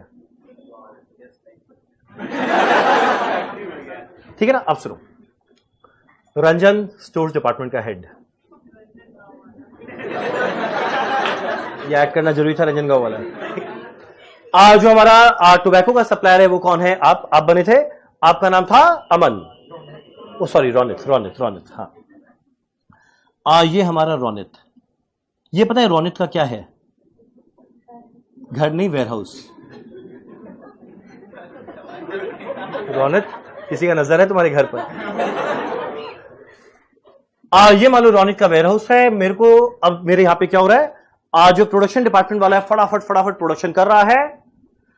टोबैको कम हो रहा है, पर भाई जैसे से टोबैको कम होता रहेगा मेरे को चाप हो जाएगा। जैसे मेरे को चाप होगा, तुरंत क्या करेगा? रोनित को कॉल करेगा, Ronit, Ranjan from ITC store department. बोला बोलिए रंजन जी। हम बोला भाई 5000 केजी टोबैको चाहिए तुरंत। बोला कल तक मिल जाएगा। हम बोला जल्दी से भेज। अब इमेजिन करो जब 5000 केजी टोबैको रोनित को लेके आना है, क्या उस सर पर लेकर आएगा? ये क्या करेगा? एक लॉरी वाले को बुलाएगा।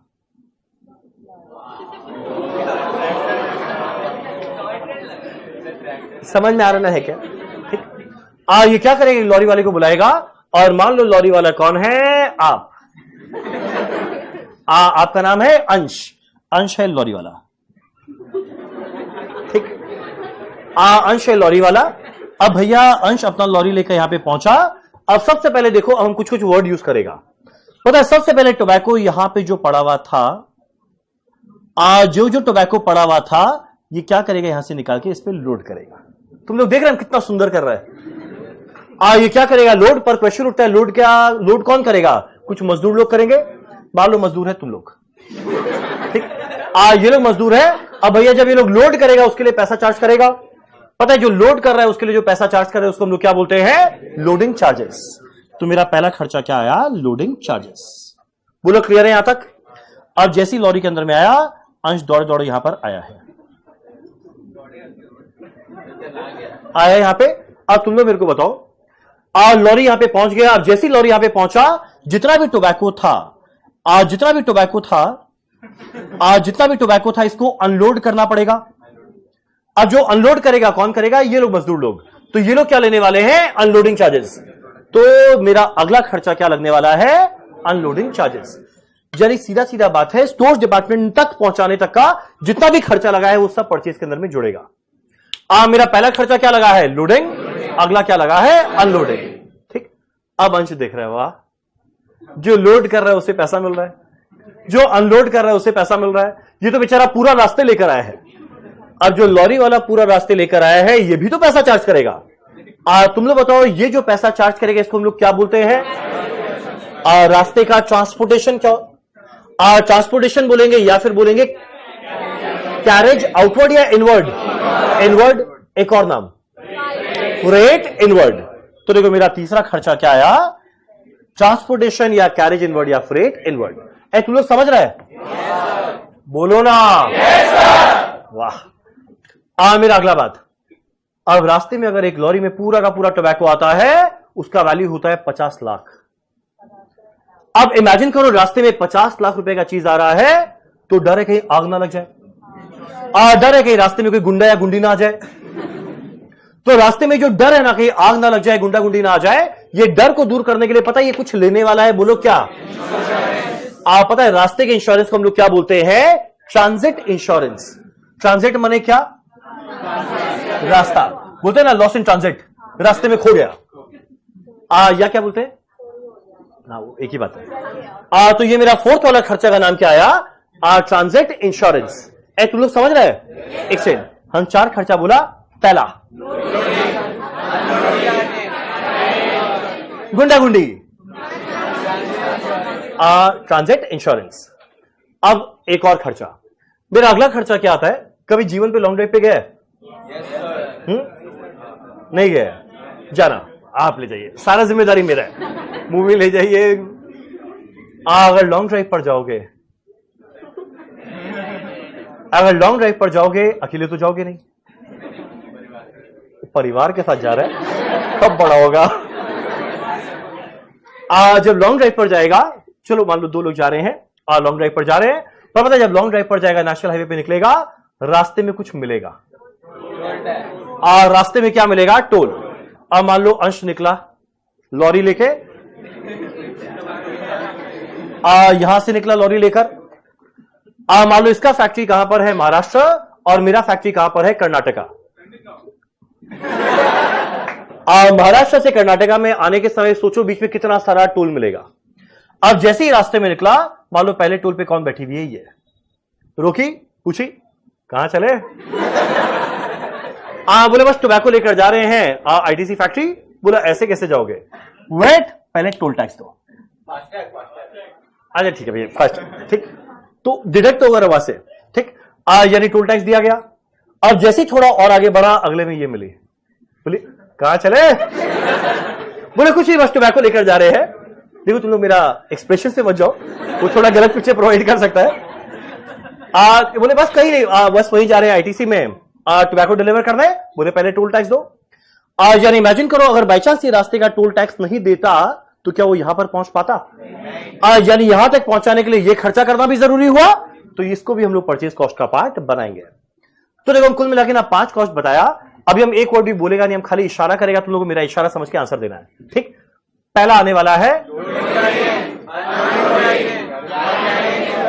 ट्रांसपोर्टेशन का एक और नाम, कैरेज वर्ड एक और नाम, रास्ते में गुंडा गुंडी, ये मिली ये मिली ये मिली, टोल टैक्स। डन।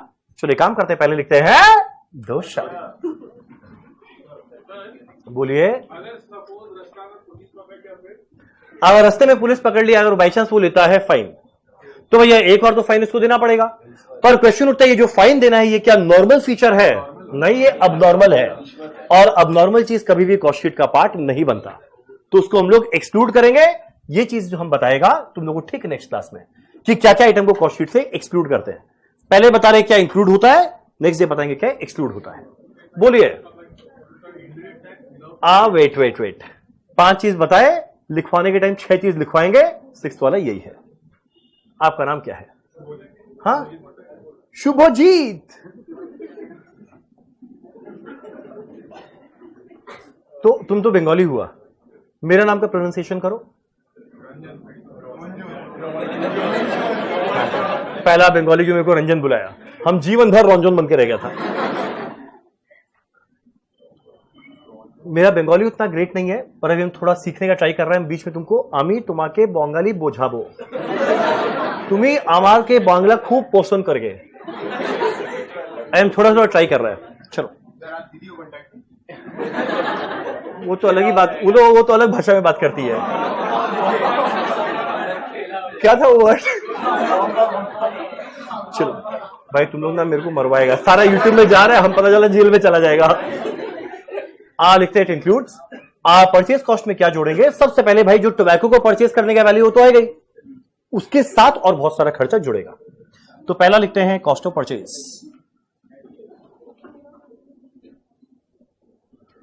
यानी जो टोबैको को परचेज करने का वैल्यू है वो तो आना ही है, इसके अलावा और बहुत सारा वैल्यू और आना है।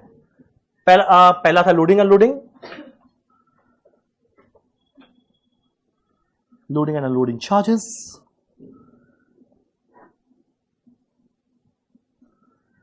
मेरा अगला है रास्ते का ट्रांसपोर्टेशन या फ्रेट इनवर्ड या कैरेज इनवर्ड।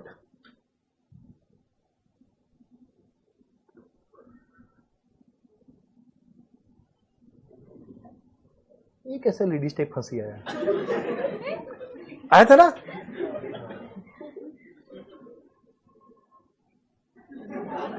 ये टिपिकल हंसी पता है कहां सुनने को मिलता है? किटी पार्टी में। हम वहां पे नहीं जाते, आइडिया मेरे को, हम क्यों जाएगा किटी पार्टी में?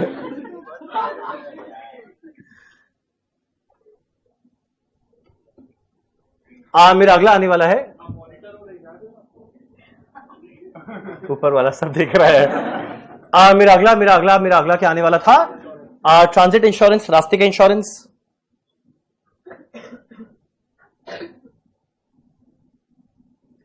मेरा अगला ये मिली। Toll tax and other taxes and duties and other taxes and duties. तुम लोग बोलने के टाइम 5 बोले, लिखवाने के टाइम 6 लिखवा दिए। मेरा अगला क्वेश्चन उठता है, ये अदर टैक्सेस एंड ड्यूटीज क्या है? ये अदर टैक्सेस एंड ड्यूटीज है जीएसटी। जीएसटी के बारे में तुम लोग कितना जानता है? कभी भी जीवन में कोई भी बिल देखा है जिसमें जीएसटी जुड़ा हुआ है?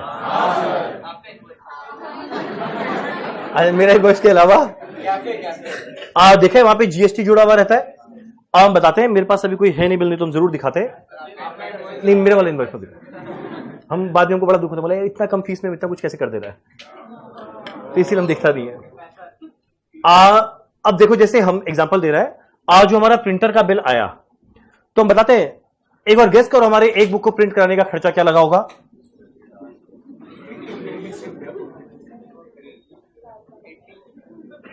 80। ये तुमको 80 रुपीज का बुक दिख रहा है? 80 500। सर आपको लूट लिया। ठीक, मान लो मेरे हर एक बुक को प्रिंट करने का लगता है 500 रुपया। अब इसने पता है ये ऐड किया GST at the rate 18%, CGST SGST सबको मिला जुला के हम बोल दिया। ठीक, ये आया है 90, जेनिकल मिलाकर आया है 590। ठीक, अब देखो मेरे लिए ये बुक परचेज है, एक तरह का परचेज हुआ। क्वेश्चन उठता है, जब हम परचेज रिकॉर्ड करेगा तो 500 करेगा 590, वो डिपेंड करता है ऐसा जो जीएसटी मैंने पे किया, गवर्नमेंट क्या इसका वापस से मेरे को रिफंड करेगा या फिर नहीं करेगा। रिफंड करेगा, इसको टेक्निकल वर्ड में बोलते हैं आईटीसी, इनपुट टैक्स क्रेडिट। जैसे मान लो एग्जांपल है, क्या ले, कुछ है ही नहीं, एक कागज का टुकड़ा नहीं है मेरे पास। एक तो कोई भी पेपर दे दो ना, कुछ भी, मेरा वाला इनवॉइस दे दो, कुछ भी दे दो मेरे को।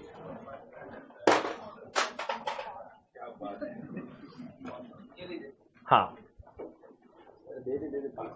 क्या है ये? चेक तो करना था भाई, आपके इनवॉइस। ठीक, ये मान लो आया इनवॉइस, मेरे प्रिंटर ने भेजा है मेरे को इनवॉइस, जिसमें लिखा हुआ है 590 रुपीज, जिसमें लिखा हुआ है रुपीज 590। ठीक, जैसे आया इनवॉइस, मेरे को भैया प्रिंटर को देना पड़ेगा 590, तो देखो मेरे पॉकेट से निकल गया 590। ठीक, ये हुआ तुम्हारा 590। ठीक, ले क्या है, एग्जांपल चल रहा है। ठीक, मैंने इसको दिया 590। क्वेश्चन उठता है, जब 590 हम इसको दिया है तो क्या मेरा पूरा 590 रुपीज खर्चा होगा? बिल्कुल नहीं। पता है, ये बिल लेकर हम जाएगा दिल्ली में जाएगा, फाइनेंस मिनिस्टर से मिलेगा। एक सेकंड, फाइनेंस मिनिस्टर कौन है? यस, मैडम निर्मला सीतारमण, उनके मुंह पे मारेगा। अच्छा नहीं, मतलब सॉरी, उनको दिखाएगा कि देखिए मैंने कितना देश का भला कर रहा हूं, जीएसटी देखे। हम बोलेगा मैडम देखिए, मैंने ना 590 रुपीज दिया है, जिसे 500 रुपया था प्रिंटिंग का, 90 रुपीज दिया हुआ है जीएसटी का। तो बोलेगा तुम यहां पर क्यों आए हो, क्या चाहते हो? हम बोला देखिए मैडम, जो 90 रुपीज का मैंने जीएसटी दिया है, वो जो बुक आया, वो बुक को मैं यूज करके आगे अपना सर्विस दे रहा हूं। तो बताए, काफी बार जो एक इंसान जीएसटी देता है और वो चीज को अगर आगे यूज करता है अपने बिजनेस में और नया गुड्स बनाने में या नया सर्विस देने में, तो जितना जीएसटी मेरा दिया हुआ है ना, गवर्नमेंट क्या करेगा, वो वापस से मेरे को एडजस्ट कर देगा। जैसे देखो, तुम लोग का जो बिल आया उस पर हम जीएसटी तुम लोग से कलेक्ट किया है, गवर्नमेंट को मेरे को देना है, तो हम उसको पूरा नहीं देगा। हम बोलेगा देखो ऑलरेडी मेरा 90 रुपीज देना हुआ है, तो आप मेरे से कम रुपया लो। आज जब तुम लोग जीएसटी पड़ेगा, उसको और डिटेल में जानेगा, हमारे कॉस्ट में सीधा बोल देगा क्या इसका रिफंड आया, गवर्नमेंट ने वापस रिफंड किया या फिर नहीं किया। आज जनरली जो बिजनेस वाले होते हैं ना, वो लोग को रिफंड मिल जाता है। मेरा जितना जीएसटी लगता है पूरा का पूरा रिफंड ले लेता है। कारण क्या, हम जितना भी चीज परचेज किया है, अगला सर्विस देने के लिए किया है। तो अगर अगला सर्विस देने के लिए किया है, तो जितना मेरा पहले जीएसटी दिया हुआ है, मेरे को वापस से रिफंड मिल जाएगा। जब एक बात बताओ, मेरा अभी भले 590 लगा, पर गवर्नमेंट मेरे को वापस 90 दे देगा। भले मेरा अभी 590 लगा, पर गवर्नमेंट मेरे को वापस 90 दे देगा। तो तुम लोग के हिसाब से बताओ, मेरा खर्चा 590 है या 500 है? 590 है या 500 है? 500। यानी पता है ऐसा जीएसटी जो मेरे को वापस से मिलने वाला है, ये मेरा खर्चा नहीं है। आज लगा वापस मिल जाएगा तो खर्चा थोड़ी ना है। पता है ये खर्चा कब होता? और गवर्नमेंट बोले इसका रिफंड नहीं देंगे, और बाई चांस गवर्नमेंट बोले इसका रिफंड नहीं देंगे तो 590 गया, 200 गया। यानी जब परचेज निकालेंगे उसमें अदर टैक्सेस एंड ड्यूटीज को तभी लेंगे जब इसका रिफंड आएगा या नहीं आएगा? आएगा नहीं आएगा? नहीं आएगा तो ब्रैकेट में लिखना नॉन रिकवरेबल। और वैसे ठीक इसका जो अगला चैप्टर आएगा वो आएगा मटेरियल, उस पे ये वाला जो टॉपिक है पूरा एक क्लास चलेगा। ठीक है यहां तक? ये था मेरा डायरेक्ट मटेरियल। अब तुम लोग मेरे को ना जल्दी से वो करो, जल्दी से मेरे को वो करो, आंसर दो। ठीक, जल्दी से मेरे को आंसर दो। मेरा पहला बात, हम अचानक से कुछ भी पूछ सकता है। ठीक, डायरेक्ट एक्सपेंस का दो नाम, ट्रेसेबल और चार्जेबल। अगला बताना, अगला बताना, अगला बताना, अगला बताना, अगला बताना, अगला बताना, वो वाला। फैक्टोरिएट का 3 नाम। डायरेक्ट मटेरियल के अंदर में 6 चीज जुड़ने वाला है। पहला, अगला, अगला, रास्ते में गुंडा गुंडी, ट्रांजिट इंश्योरेंस, ये मिली, ये मिली, ये मिली। And other taxes and duties वही लेंगे जिसका रिफंड आएगा या नहीं आएगा? जिसका रिफंड आ गया खर्चा थोड़ी ना। आज लगा वापस मिल गया, नॉट माई खर्चा। आज गया वापस कुछ नहीं मिला, यस माई खर्चा। डन। चलो एक काम करते हैं, अगला लिखते हैं डायरेक्ट वेजेस। जो भी हम लोग जस्ट ये लाइन लिखे ना, इससे 4-5 नंबर का क्वेश्चन आता है। तुमको 7-8 लाइन दे देगा, बोले बताओ कौन सा आएगा कौन सा नहीं आएगा। इंक्लूडेड, एक्सक्लूडेड, इंक्लूडेड, एक्सक्लूडेड, एक एक वर्ड वन वर्ड। हाँ, अगला लिखते हैं डायरेक्ट वेजेस। ये लीजिए यशवर्धन, आपका नाम है यशवर्धन।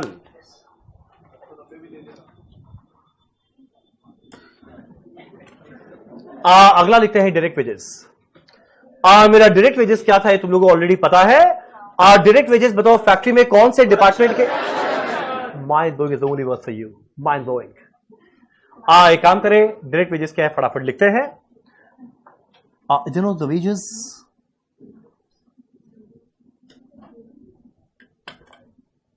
तो क्या बढ़िया लाइफ है, आराम से आओ बैठ जाओ, 2 घंटे बाद वापस चले जाओ।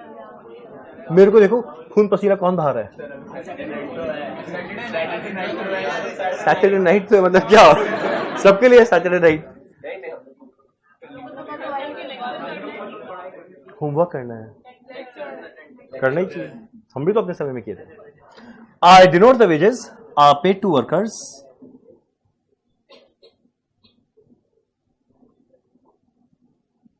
who are directly involved or engaged in production activity। यानी ये वैसे वर्कर का वेजेस है जो डायरेक्टली प्रोडक्शन करता है, वैसे वर्कर के वेजेस को हम लोग क्या बोलते हैं? Direct wages.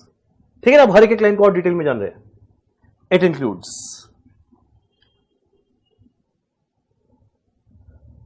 अभी तुम लोग छोटा है, जब बड़ा हो जाएगा, जब तुम लोग जॉब करने के लिए जाएगा, आपको मिलेगा पैकेज। ये वर्ड सुनोगा, पैकेज कितने का है।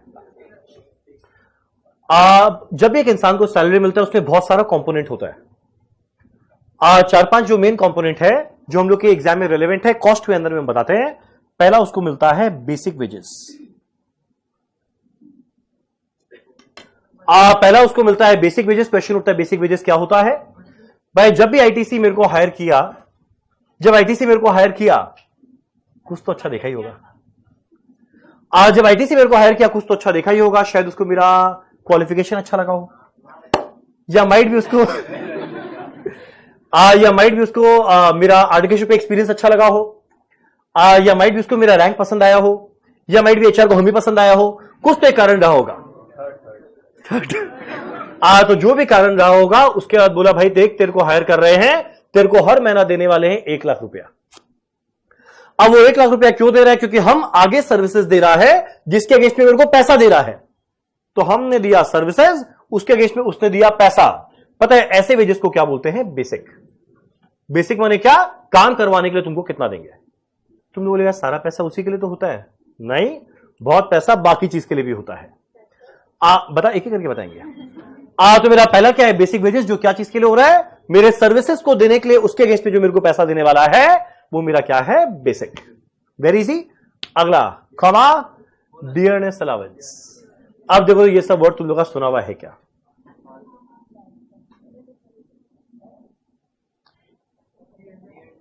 Dearness allowance.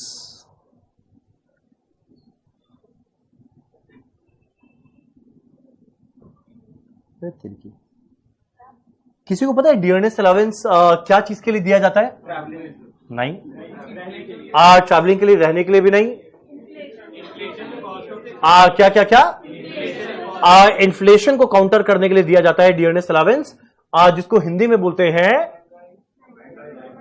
आगे, महंगाई भत्ता कर। सही, आपका नाम क्या है? संभव। अगला है डियरनेस अलाउंस। डियरनेस अलाउंस क्या चीज के लिए दिया जाता है? इन्फ्लेशन को काउंटर करने के लिए। आज जब आईटीसी मेरे को हायर किया, मेरे को दिया 1 लाख। अब अगले साल अगर ढंग का काम किया तो मेरा बेसिक बढ़ेगा, पर भाई अगले साल महंगाई तो पक्का ही बढ़ेगा। तो अगर महंगाई बढ़ रहा है और मेरा अगर बाई चांस सैलरी नहीं बढ़ रहा है तो भी हम कैसे, कब तक जिएंगे? यानी इन्फ्लेशन को काउंटर करने के लिए मेरे को हर साल वो कुछ कुछ रुपया और इन एडिशन टू बेसिक देगा, जिसको हम लोग क्या बोलते हैं, डियरनेस अलाउंस। इसका एक बड़ा अच्छा एग्जांपल, सीधा सीधा बात है, जब मेरा आईटीसी में हुआ था तो मेरा सैलरी था 1 लाख पर मंथ स्टार्टिंग में बेसिक का। पहला साल 1 लाख पर मंथ अच्छा लगा। सेकेंड ईयर में बोला 1 लाख पर मंथ ही देंगे, हमको बुरा लगा, बोला ये क्या तरीका है। थर्ड ईयर बोला 1 लाख पर मंथ ही देंगे, हमको गुस्सा, बोला कि ये क्या बकवास चल रहा है। एक वर्ड बोलते बोलते जस्ट अंदर रह गया। बोला ये क्या बकवास चल रहा है। हम गए बॉस के पास, हम बोला सर बैठिए। बोले रंजन ये क्या बदतमीजी है। हम बोला सर बदतमीजी हम नहीं, आप कर रहे हैं। 1 लाख रुपया पर मंथ पहला साल दिए, अच्छा लगा। सेकेंड ईयर भी 1 लाख पर मंथ, बुरा लगा। थर्ड ईयर भी 1 लाख पर मंथ, सर बहुत बुरा लगा। बोले इससे बुरा लगने का क्या बात है। हम बोला सर सुनिए, जब पहला साल 1 लाख रुपया मिलता था उस समय चीजों का दाम सस्ता था, घर में कितना कुछ लेकर जाते थे, मेरा इज्जत था। अब जो 2 साल बाद महंगाई, हर चीज बढ़े जा रहा है, पर भाई हम आप दे रहे हैं अभी भी 1 लाख, तो उतना चीज तो लेकर नहीं जा पा रहा है। सर घर में इज्जत चला गया सर। बोले अच्छा तेरे को इज्जत चाहिए। हम बोला ये तेरे को पैसा चाहिए। हम बोला हाँ सर, हाँ पैसा चाहिए। हम बोला हाँ सर, वो रिस्पेक्ट जो नहीं है ना, वो रिस्पेक्ट सर खो गया। बोले घबराओ मत, जो हर साल महंगाई बढ़ा है इसके लिए तुम्हारा सैलरी बढ़ना चाहिए। हम बोला सर एकदम वही चाहिए। बोले पर उसका नाम बेसिक नहीं देंगे, डियरनेस अलाउंस देंगे। हम बोला सर जो नाम देना दीजिए, बस पैसा दीजिए। तो जो महंगाई के बढ़ने के अगेंस्ट में दिया जाता है उसका नाम क्या है, डियरनेस अलाउंस। तुम लोग समझ रहे हैं? बोलो ना। तीसरा मिलता है हाउस रेंट अलाउंस।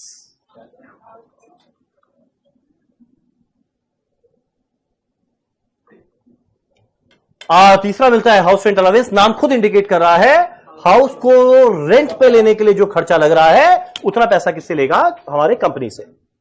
यानी एक जमाने में कंपनी इतना कुछ देता नहीं था, पर आजकल सोचो बेसिक भी दे रहा है, डीए भी दे रहा है, एचआरए भी दे रहा है। अब तुम बोलेगा जितना भी रेंट लगेगा पूरा कंपनी दे देगा, नहीं, एक लिमिट है। और एक लिमिट नहीं रहा, तुम पता चला हम गए आगरा में ताजमहल को रेंट पे लेके ले लिया, थोड़ी कंपनी देगा। या बैंगलोर में गए 5 स्टार होटल बुक करके ले लिया, थोड़ी दे देगा। तो हर एक कंपनी का लिमिट है, भाई इतना खर्चा तक तुम किया, तेरे को जितना रेंट तेरा लगा हम तेरे को दे देंगे। नॉर्मल बात है।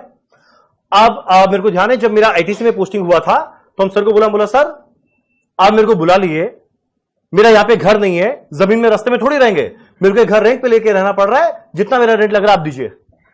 बोला जरूर देंगे, पहले वो अग्रीमेंट दिखाओ। पता है तुम लोग को, जब भी कोई आदमी रेंट पे रहते हैं अग्रीमेंट साइन होता है। तो बोला सर नेक्स्ट डे लेकर आएंगे। नेक्स्ट डे लेकर गए और जाके उनके मुंह पे मारे। हम बोला सर ये देखिए अग्रीमेंट। तुम लोग को शायद बैंगलोर के बारे में आइडिया है, नहीं पता नहीं। बैंगलोर में एक छोटा सा जगह, ये जो खोपचा है ना, इस साइड एक खोपचा है, बहुत छोटा सा जगह है। उतना सा जगह हम लोग का लिया हुआ था, और ये बात चल रहा है 2008 का। उस समय उसका रेंट हुआ करता था 40,000 पर मंथ, एकदम पॉश एरिया में था। इमेजिन करो इतना महंगा, इतना महंगा। आज जब उस समय तो 40,000 भी बड़ा चीज होता था, हम गए, हम जाके सर को दिखाए, सर 40,000 दीजिए। हर महीना आया 40,000 40,000 40,000। वो किस नाम पे आया था? House rent allowance. वो अलग बात था, उसी जगह में 4 लोग रहते थे और चारों अपने ऑफिस में दिखा दिखा के 40,000 40,000 40,000 लिए। वो अलग बात था, पर एचआरए लेना जरूर है। अब देखो, ये मेरा चीफ हरकत नहीं था, चीफ हरकत तो अगला वाला था। मेरा बैंगलोर में पोस्टिंग हुआ था, ज्वाइन करने के 7 महीना बाद पहला 7 महीना कोलकाता में था। और अगर कोलकाता में था तो कोलकाता में मेरा घर है, और अगर कोलकाता में मेरा घर है तो रेंट देना नहीं है, और रेंट देना नहीं है तो एचआरए मिलना नहीं है। पर प्रॉब्लम ये की है, हम लोग मारवाड़ी। ये क्लास में कितने लोग मारवाड़ी है? तुम लोग तुरंत समझेगा। पता है, अगर बाई चांस कहीं पे पैसा मिलने का अधिकार हो और कोई कारणवश पैसा ना मिले, मारवाड़ी लोग का नींद उड़ जाता है। हम बोले यार एचआरए नहीं मिल रहा है, घर है यहाँ पे, एचआरए नहीं मिल रहा है। हम डिसाइड किए कुछ भी हो एचआरए तो लेना है। नेक्स्ट डे गए बॉस के पास, हम बोला सर बैठिए, पहले बिठाते। हम बोला सर मेरे को एचआरए चाहिएगा। बोले क्यों, तेरा तो घर कोलकाता में। हम बोला सर क्या बताए, जब से आईटीसी में हुआ है सर, पापा से भयंकर झगड़ा चल रहा है। पापा एकदम क्लियर कट बोल दिए कि अगर रहना है तो रेंट देना पड़ेगा। मैं तुम लोग बाद में रियलाइज करेंगे हम काम अच्छा करता है। और जैसे ही 1-2 आंसू टपका, बोले अरे रंजन संभाल अपने आप को, पानी दिए। हम बोला ठीक है। बोले रंजन तेरे को घर से निकाल दिया गया है। हम बोला हाँ। बोले कि 1 रूम दिया गया, बोला अगर रहना है रेंट दो। बोले चलो ठीक है, अगर रेंट तुम्हारा लग रहा है तो जरूर देंगे, पर देख रंजन कंपनी का फॉर्मेलिटी होता है ना, अग्रीमेंट चाहिए। हम बोला हाँ सर है ना, कल दिखाएंगे। अब सीए फाइनल के अंदर में, लॉ के अंदर में अग्रीमेंट का फॉर्मेट होता था। जीवन में पहली और आखिरी बार मेरे को सीए फाइनल का लॉ उसी जगह काम आया। बुक निकाले, लैपटॉप निकाले, अग्रीमेंट का फॉर्मेट पूरा कॉपी पेस्ट किए, 50 रुपए के स्टैम्प पेपर में प्रिंट आउट निकाले, खाली 50 रुपया लगा। जब प्रिंट आउट निकाले, लैंडलॉर्ड है मेरे पापा, टेनेंट है हम, अपना साइन कर दिए, पापा का साइन भी आता था कर दिए, अग्रीमेंट तैयार है। अब नेक्स्ट डे गए, जाके बॉस को दिखाए, सर अग्रीमेंट। अब वो पेज पलट पलट के देख रहे हैं। देखिए रेंट उसमें लिखा था 50,000 पर मंथ। बोले 50,000 पर मंथ तुम्हारा रेंट लगता है? हम बोला हाँ सर। बोले तुम रहता क्या है? हम बोला सर बड़ा बाजार। बोले इतना कितना बड़ा घर है बड़ा बाजार में? हम बोला सर आकर देखिए बहुत बड़ा घर है, 50,000 रुपया लग रहा है। बोले ठीक है हम एक बार आते हैं। हम बोला सर छोड़िए ना, आप बताइए, फालतू में अगर पापा 1-2 बात सुनाएंगे मेरे को बुरा लगेगा, आप रहने दीजिए। अब बेचारे पेज पलटते रहे, सब सही था।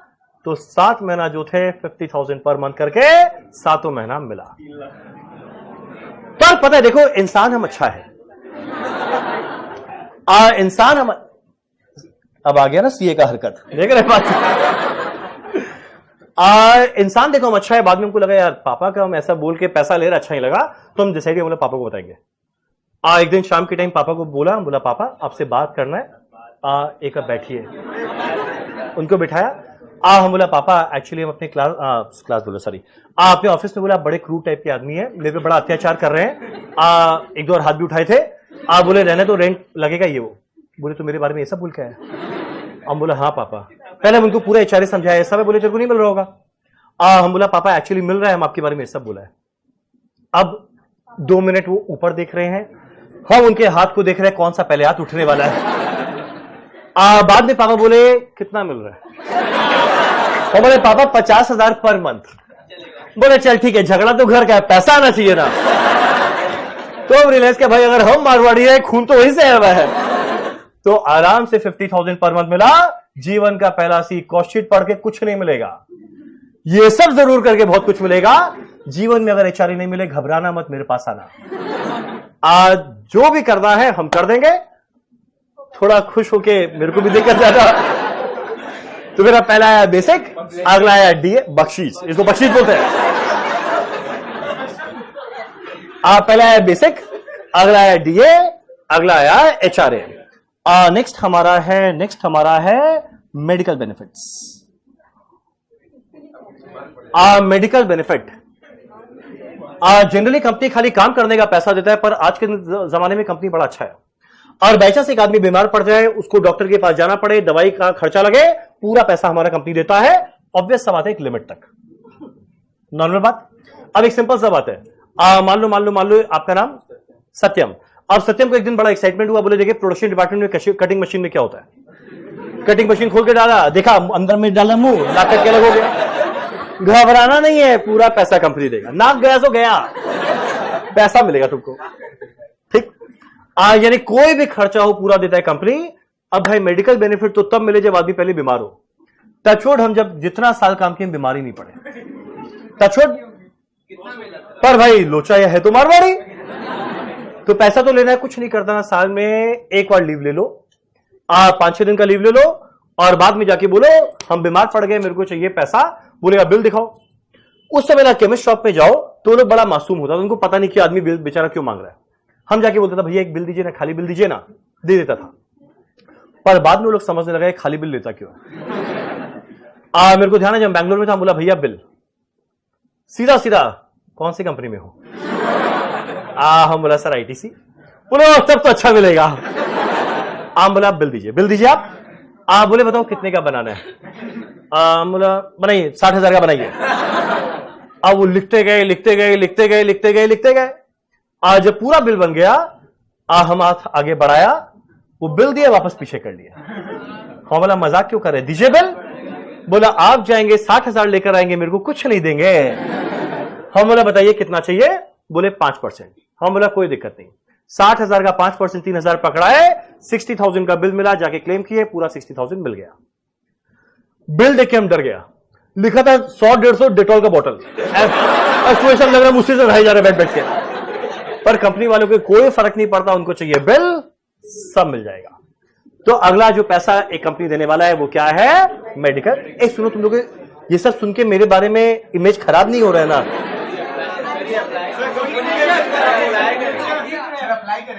हाँ वो करना। मेरा अगला है कंट्रीब्यूशन टू पीएफ। क्या ट्यूशन में कंट्रीब्यूशन टू पीएफ या फिर ग्रेच्युटी। किसी को आइडिया है PF? Provident fund. Provident fund का कंसेप्ट क्या है, एक जब तक एक इंसान एक कंपनी में काम कर रहा है, कंपनी उसको पैसा देगा और कुछ पैसा ना गवर्नमेंट को देगा उसके बिहाफ पे प्रोविडेंट फंड में।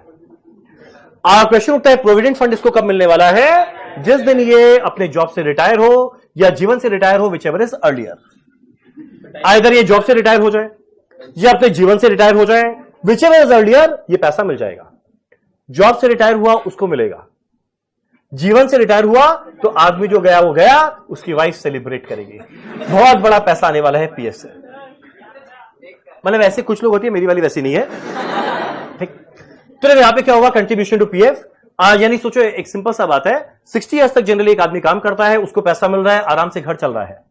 पर जब 60 इयर्स के बाद ये रिटायर हो जाएगा तो भाई तब भी उसको जीने का तो अधिकार है। पर क्वेश्चन उठता है पैसा आएगा कहां से। इसीलिए हर साल कंपनी पैसा सेट असाइड करता है कि जिस दिन भाई रिटायर होगा ये पैसा उसको मिल जाएगा। तो एक बार कंपनी के पॉइंट से सोचो, बेसिक आज दिया, डीए आज दिया, एचआरए आज दिया, मेडिकल बेनिफिट आज दिया, पीएफ का पैसा वो तो आज ही दिया। तो कंपनी के पॉइंट से सोचा जाए कि आपका खर्चा क्या, जो मैंने इसको दिया वो भी खर्चा, जो गवर्नमेंट को दिया वो भी खर्चा, तो मेरे लिए कुल मिलाकर डायरेक्ट वेजेस का पार्ट बनेगा। तुम लोग समझे क्या बोला? कंपनी के पॉइंट से सोचो, कंपनी तो आज ही कंट्रीब्यूट कर दिया ना, तो ये कॉस्ट शीट कौन बना रहा है, कंपनी बना रहा है। उससे पूछेगा तेरा खर्चा क्या, हम बोलेगा मैंने इसे हाथ में दिया 100, मैंने गवर्नमेंट को दिया 15, यानी मेरे लिए खर्चा क्या लगा 115। बस 2 वर्ड और सर आप इंस्पिरेशन है। समझ में आ रहा है क्यों है? अगला लिखना bonus, leave travel concession. Pension भी इसी का पार्ट है।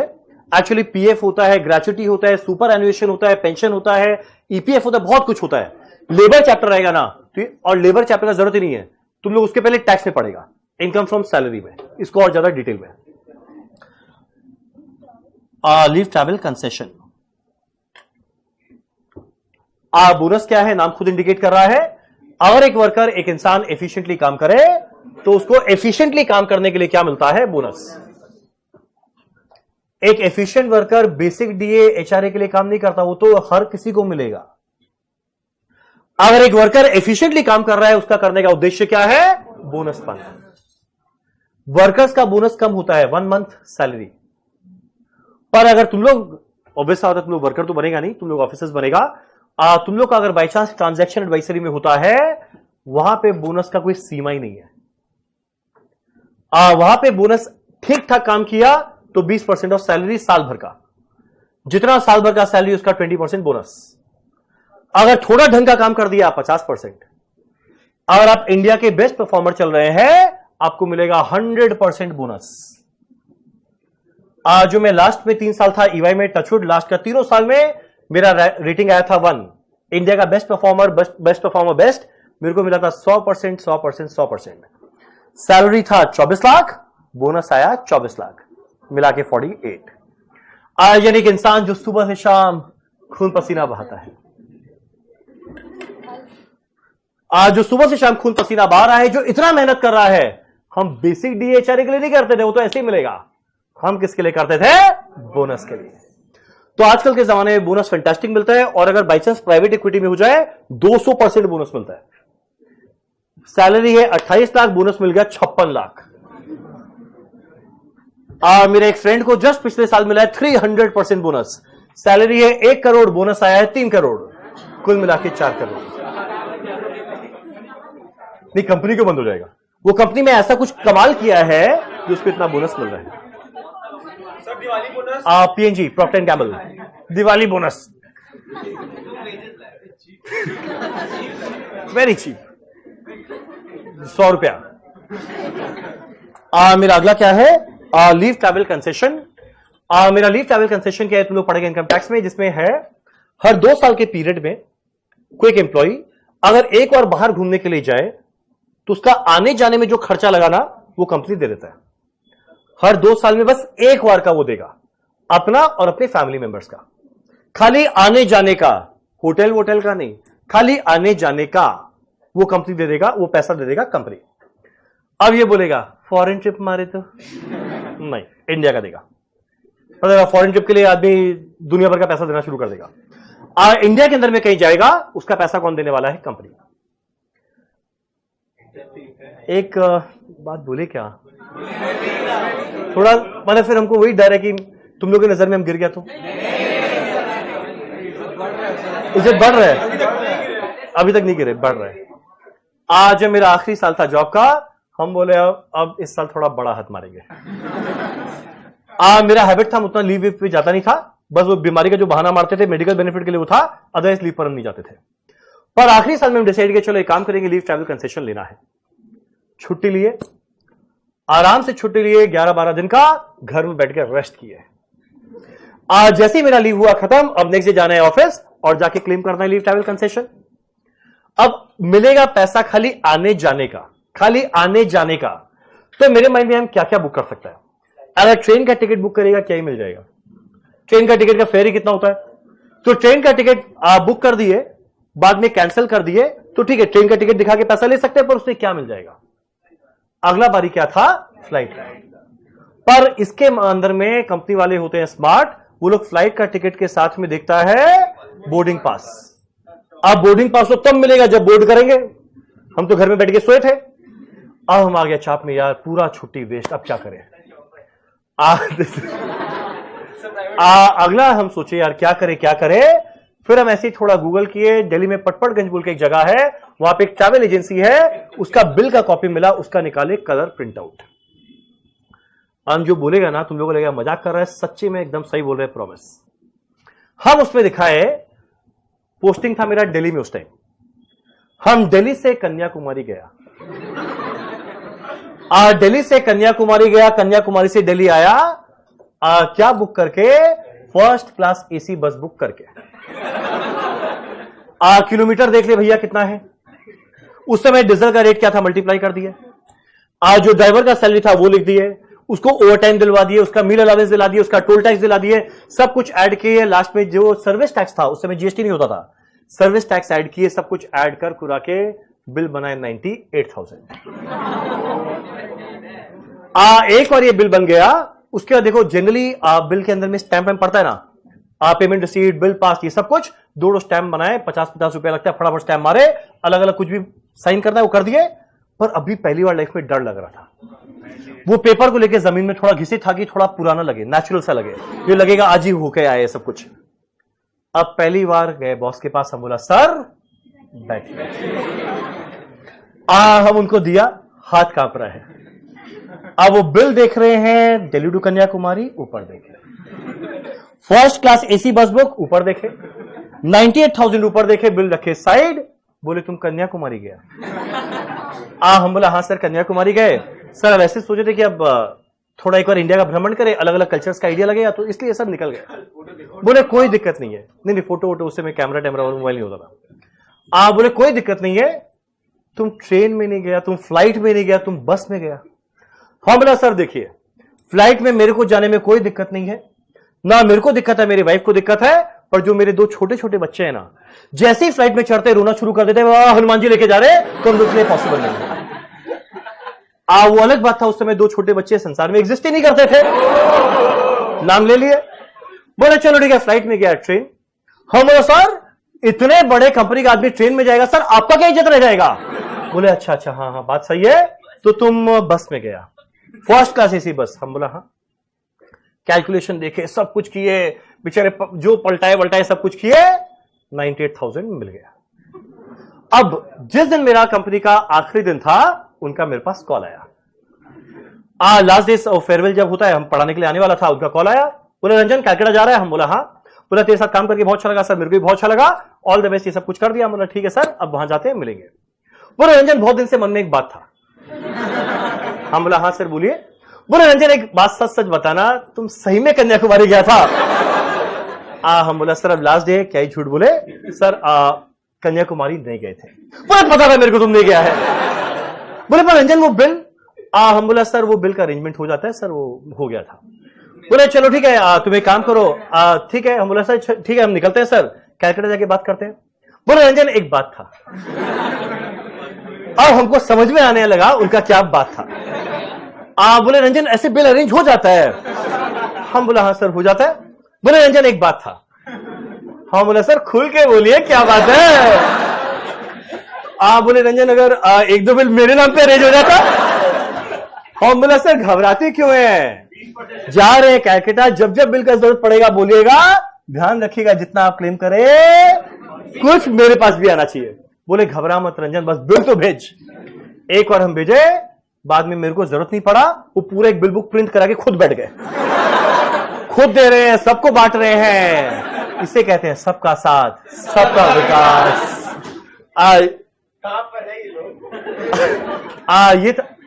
ये था हमारा डायरेक्ट वेजेस। हम श्योर तुम लोग डायरेक्ट वेजेस जीवन में कभी नहीं भूलेगा। बस एक आखिरी लाइन लिखते हैं, डायरेक्ट एक्सपेंस जिसमें मैक्सिमम लगेगा 5-7 मिनट, दैट्स इट। तुम लोग ये सब सुन सुन के कुछ गलत मत। स्कैम 2009। स्कैम 2009। तो देखो पहला क्या पढ़े, डायरेक्ट मटेरियल, अगला क्या पढ़े, डायरेक्ट वेजेस, तीसरा क्या पढ़ने वाले हैं, डायरेक्ट एक्सपेंसेस। डायरेक्ट एक्सपेंस के बारे में एक शब्द नहीं बोला है, घबराओ मत, वो बोलने लायक ही नहीं था।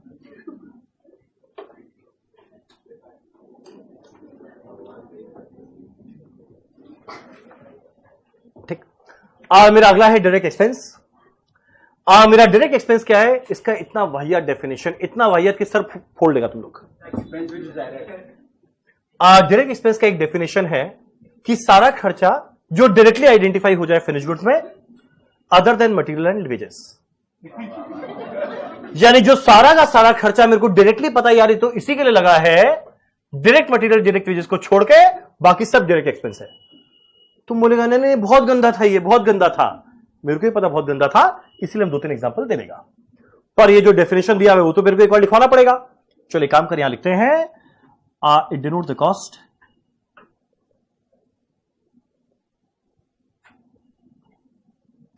which can be directly identified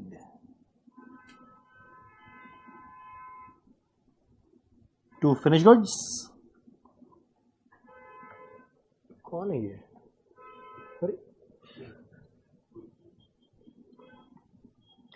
मेरा वो सारा खर्चा जो हम डायरेक्टली आइडेंटिफाई कर पाते हैं फिनिश गुड्स में, other than direct material and direct wages.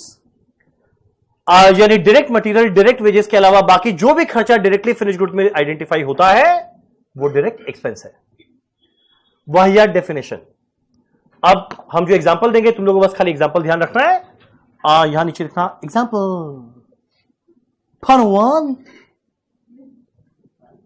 Point number 1। मेरा पहला एग्जांपल है, तुम लोगों को ये एग्जांपल याद रखना है, ठीक है। पहला है रॉयल्टी ऑन प्रोडक्शन। मेरा पहला है royalty on production. Royalty on production, इसका एक बड़ा अच्छा एग्जांपल है जो हम तुम लोगों को दे रहा है। जैसे हम बताया था, याद है तुम लोगों का 3 चैप्टर बाद टेस्ट होगा, ये सब याद नहीं है। और पहला टेस्ट में लोग को मोटिवेट करने के लिए हम एक इंसेंटिव देता है कि जो भी पहला टेस्ट में यहां पर आएगा उसको मेरी तरफ से मिलने वाला है डोमिनोज का पिज्जा।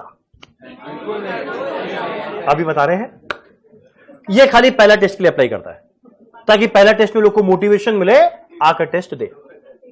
पिज्जा कैसे गार्लिक ब्रेड भी चाहिए। मिलने वाला है डोमिनोज का पिज्जा। हाँ, जो लोग एग्जाम देगा, हाँ जो लोग एग्जाम देगा, हाँ मतलब तुम्हारा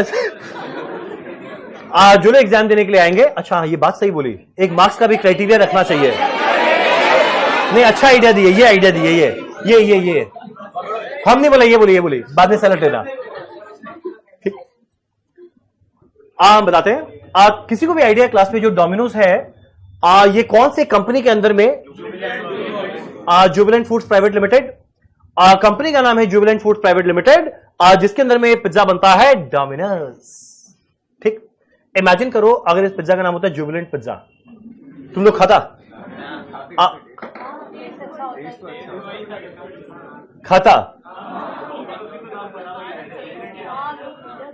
अरे मतलब मानो डोमिनोज कभी जीवन में वर्ड इसलिए एसोसिएट नहीं हुआ, नाम में होता है जुबिलेंट पिज्जा, खा लेता? मेरा एग्जांपल पलट जाएगा। अरे बोलो, खा लेता? मतलब कुछ भी तो खा लेगा। अब देखो, ऑब्वियस आता है डोमिनोज का नाम जुड़ा है, तभी तो इसका सेल होता है। तो डोमिनोज इंडिया का नहीं, वो बाहर का है। वो जुबिलेंट ये फूड्स को बोला, भाई तुम मेरा ब्रांड नेम यूज करके खुद कमाएगा, ऐसे थोड़ी चलेगा। तो जितना तुम कमाएगा, तुम मेरा ब्रांड नेम को यूज करके कमा रहा है। पता है, ब्रांड नेम को यूज करके कोई कमाता है, उसको क्या देना पड़ता है? रॉयल्टी। अब इमेजिन करो, जैसे ही पहला पिज्जा बना, तो पिज्जा पता है क्या चीज से बनता है? हम पिज्जा घर में बनाते हैं, तुम लोगों को एक दिन बना के खिलाएगा। पिज्जा पता है क्या चीज से बनता है? नीचे में होता है मैदा। एक इतना जल्दी नहीं, मैदा होता है, बेसन होता है, सॉरी मैदा होता है। ठीक,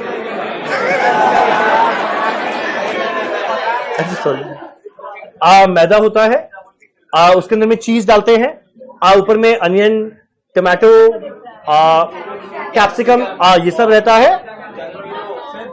अच्छा हाँ, मेरा पिज्जा में ये होता है। ठीक, पता है जो मटेरियल से ये पिज्जा बना वो डायरेक्ट मटेरियल, जब पिज्जा उठा के खाते दिखता है ना उसके अंदर में क्या क्या है, वो सब है डायरेक्ट मटेरियल। जो लेडी पिज्जा बना रही है, उनको जो वेजेस दिया जाएगा, बोलो ये क्या होगा? ये डायरेक्टली प्रोडक्शन कर रही है पिज्जा का, डायरेक्ट वेजेस। और जैसी एक पिज्जा बन के बिका, तुरंत पता है ये जुबिलेंट वाले को, डोमिनोज को एक रॉयल्टी देना पड़ेगा। यानी पता है ये जो खर्चा है ना पिज्जा को बनाने के लिए, जो मटेरियल यूज किया गया डायरेक्ट मटेरियल, जिस मैडम ने बनाया डायरेक्ट वेजेस। पर जैसे ही पिज्जा बना, एक और खर्चा लग रहा है ना जो जा रहा है डोमिनोज को, ये क्या है? रॉयल्टी। अब देखो, रॉयल्टी मटेरियल तो है नहीं ना, ये वर्कर का वेजेस है, पर ये खर्चा तो है जो डायरेक्टली आइडेंटिफाई हो पा रहा है ये पिज्जा बनने की वजह से। पता है इस कॉस्ट को हम लोग क्या बोलते हैं? Direct expense. यानी जैसी एक प्रोडक्शन होगा, जो खर्चा लग जाएगा वो डायरेक्ट नेचर का है। मटेरियल होता, मैडम का वेजेस होता, जो रॉयल्टी है वो क्या बनने वाला है? Direct expense. ठीक, पॉइंट खाने से मजाक नहीं, अच्छा ठीक है, सॉरी, तो डरा रहे लाइव वाले रिपेट के। मेरा पहला है रॉयल्टी ऑन प्रोडक्शन। मेरा अगला है high charges of specific equipment. Higher charges, आपको बताएगा हायर का मतलब क्या? खरीदना या उधार नहीं, खरीदना या रेंट पे लेना। कभी भी कोई कंस्ट्रक्शन साइट गया हुआ है जहां पे बिल्डिंग बनता है, ऐसा बनता है, कंस्ट्रक्शन साइट गया है, वहां पे देखते हैं, वहां पे क्रेन होता है, और हटो जेसीबी देखा है। मान लो ये कंस्ट्रक्शन साइट है, मैं यहां पे एक बड़ा सारा बिल्डिंग बना रहा हूं। अब बिल्डिंग बनाने के लिए क्या करना पड़ता है, एक पर्टिकुलर उसकी क्या बना रहे हैं हम, ये क्या करना पड़ता है, एक क्रेन को मेरे को हायर पे लेना पड़ा। जो पता है क्रेन किस तरीके से आता है, ऐसे होता है, ऐसे उठाता है, ऐसे रखता है, ऐसे उठाता है, ऐसे रखता है। अब ये जो मेरा खर्चा लग रहा है, ये जो मेरा खर्चा लग रहा है रेंट पे देने का, वो डायरेक्ट नेचर का है। बिल्डिंग जो बना उसमें जो ईंटा लगा, पत्थर लगा, सीमेंट लगा, और क्या क्या लगता है, भालू, ओ बालू का लगा, आज बालू लगा, सैंड लगा, ये जिस चीज से बन रहा है वो डायरेक्ट मटेरियल हो गया। जो वर्कर बैठ के ईंटा लगा रहा है, ये लोग सब जो बैठ के ईंटा लगा रहे हैं, अच्छा ठीक है, तुमको टोल टैक्स वाला बंदा है ना, ठीक है, इनका वेजेस क्या रहेगा, डायरेक्ट वेजेस। पर भाई जब तक ये नहीं आता तो बिल्डिंग कौन सा बन पाता। अब ये जो इक्विपमेंट आया है, ये ना मटेरियल है ना वेजेस है, पर खर्चा तो है जो डायरेक्टली इसी के लिए लगा है, वो क्या है, डायरेक्ट एक्सपेंस। तो मेरा पहला एग्जांपल क्या था, रॉयल्टी। अगला क्या है, high charges of specific equipments. ठीक, अगला फंड फ्लाई, बस 4 पॉइंट है, दो हो गया, 2 और। मेरा तीसरा है कॉस्ट ऑफ मोल्ड या पैटर्न। कोई बॉटल, किसी का कोई भी बॉटल है, अरे खाली है तो हमको कौन सा पीना है, हाँ लो दो, जितना सारा बॉटल मेरे को दे दो। और कोई बॉटल है, एक और दे दो, उतना दूर से आएगा, हाँ भरा हुआ दे चलेगा।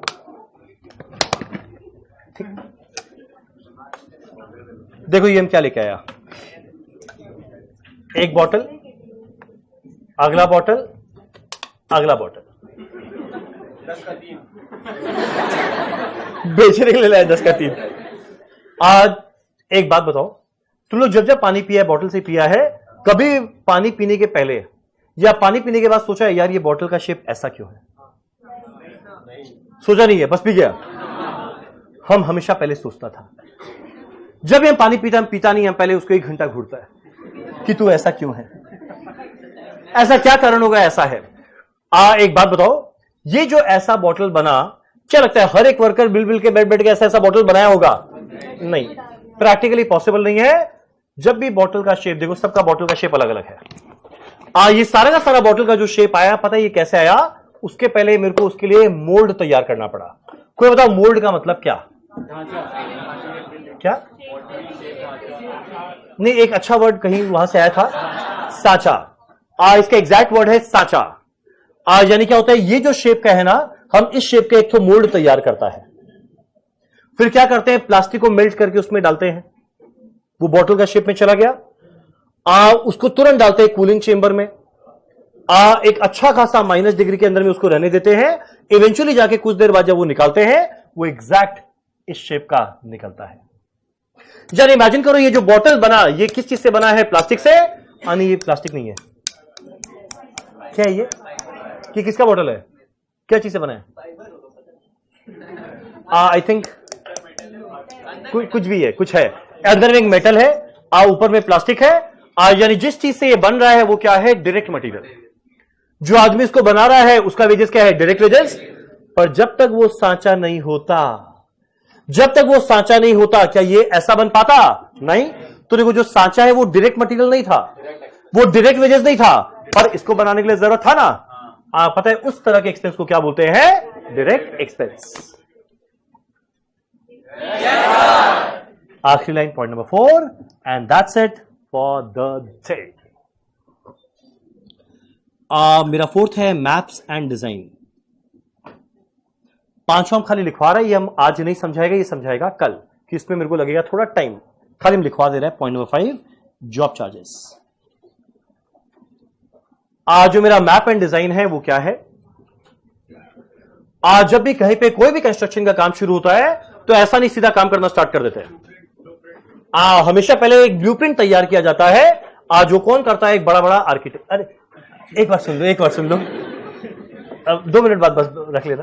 पता नहीं पूरा क्लास बैठ के बैग में रख रहा है, बोल किसको रहा है। जनरली क्या होता है, जब बड़े बड़े कंस्ट्रक्शन साइट पे काम होता है, सबसे पहले उसका मैप और डिजाइन तैयार किया जाता है। अब ऐसा थोड़ी है चलो एक काम करते हैं, मॉल बनाना है, पहले बनाते हैं, अच्छा लगा जो तोड़ देंगे वापस बनाएंगे। तो पहले मैप एंड डिजाइन तैयार किया जाता है। तो जिस चीज से वो मॉल बन रहा है वो डायरेक्ट मटेरियल, जो आदमी बना रहा है वो डायरेक्ट वेजेस। पर भाई ये सब तभी पॉसिबल हो पा रहा है जब ये मैप एंड डिजाइन था, और ये मैप एंड डिजाइन है तभी तो ये एग्जैक्ट ऐसा बन रहा है।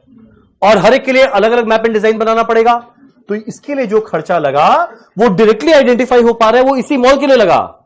पर ये ना मटेरियल था ना वेजेस था, पर इसके लिए डायरेक्ट खर्चा तो था, क्या जाएगा? Direct expense. तुम लोग प्लीज ये 5 एग्जांपल जरूर ध्यान रखना। चलो thank you so much, thank you so much, thank you so much. हमारा आज का क्लास होता है खत्म। होगा वो 5वां क्लास में बताएंगे। आर्किटेक्ट का सैलरी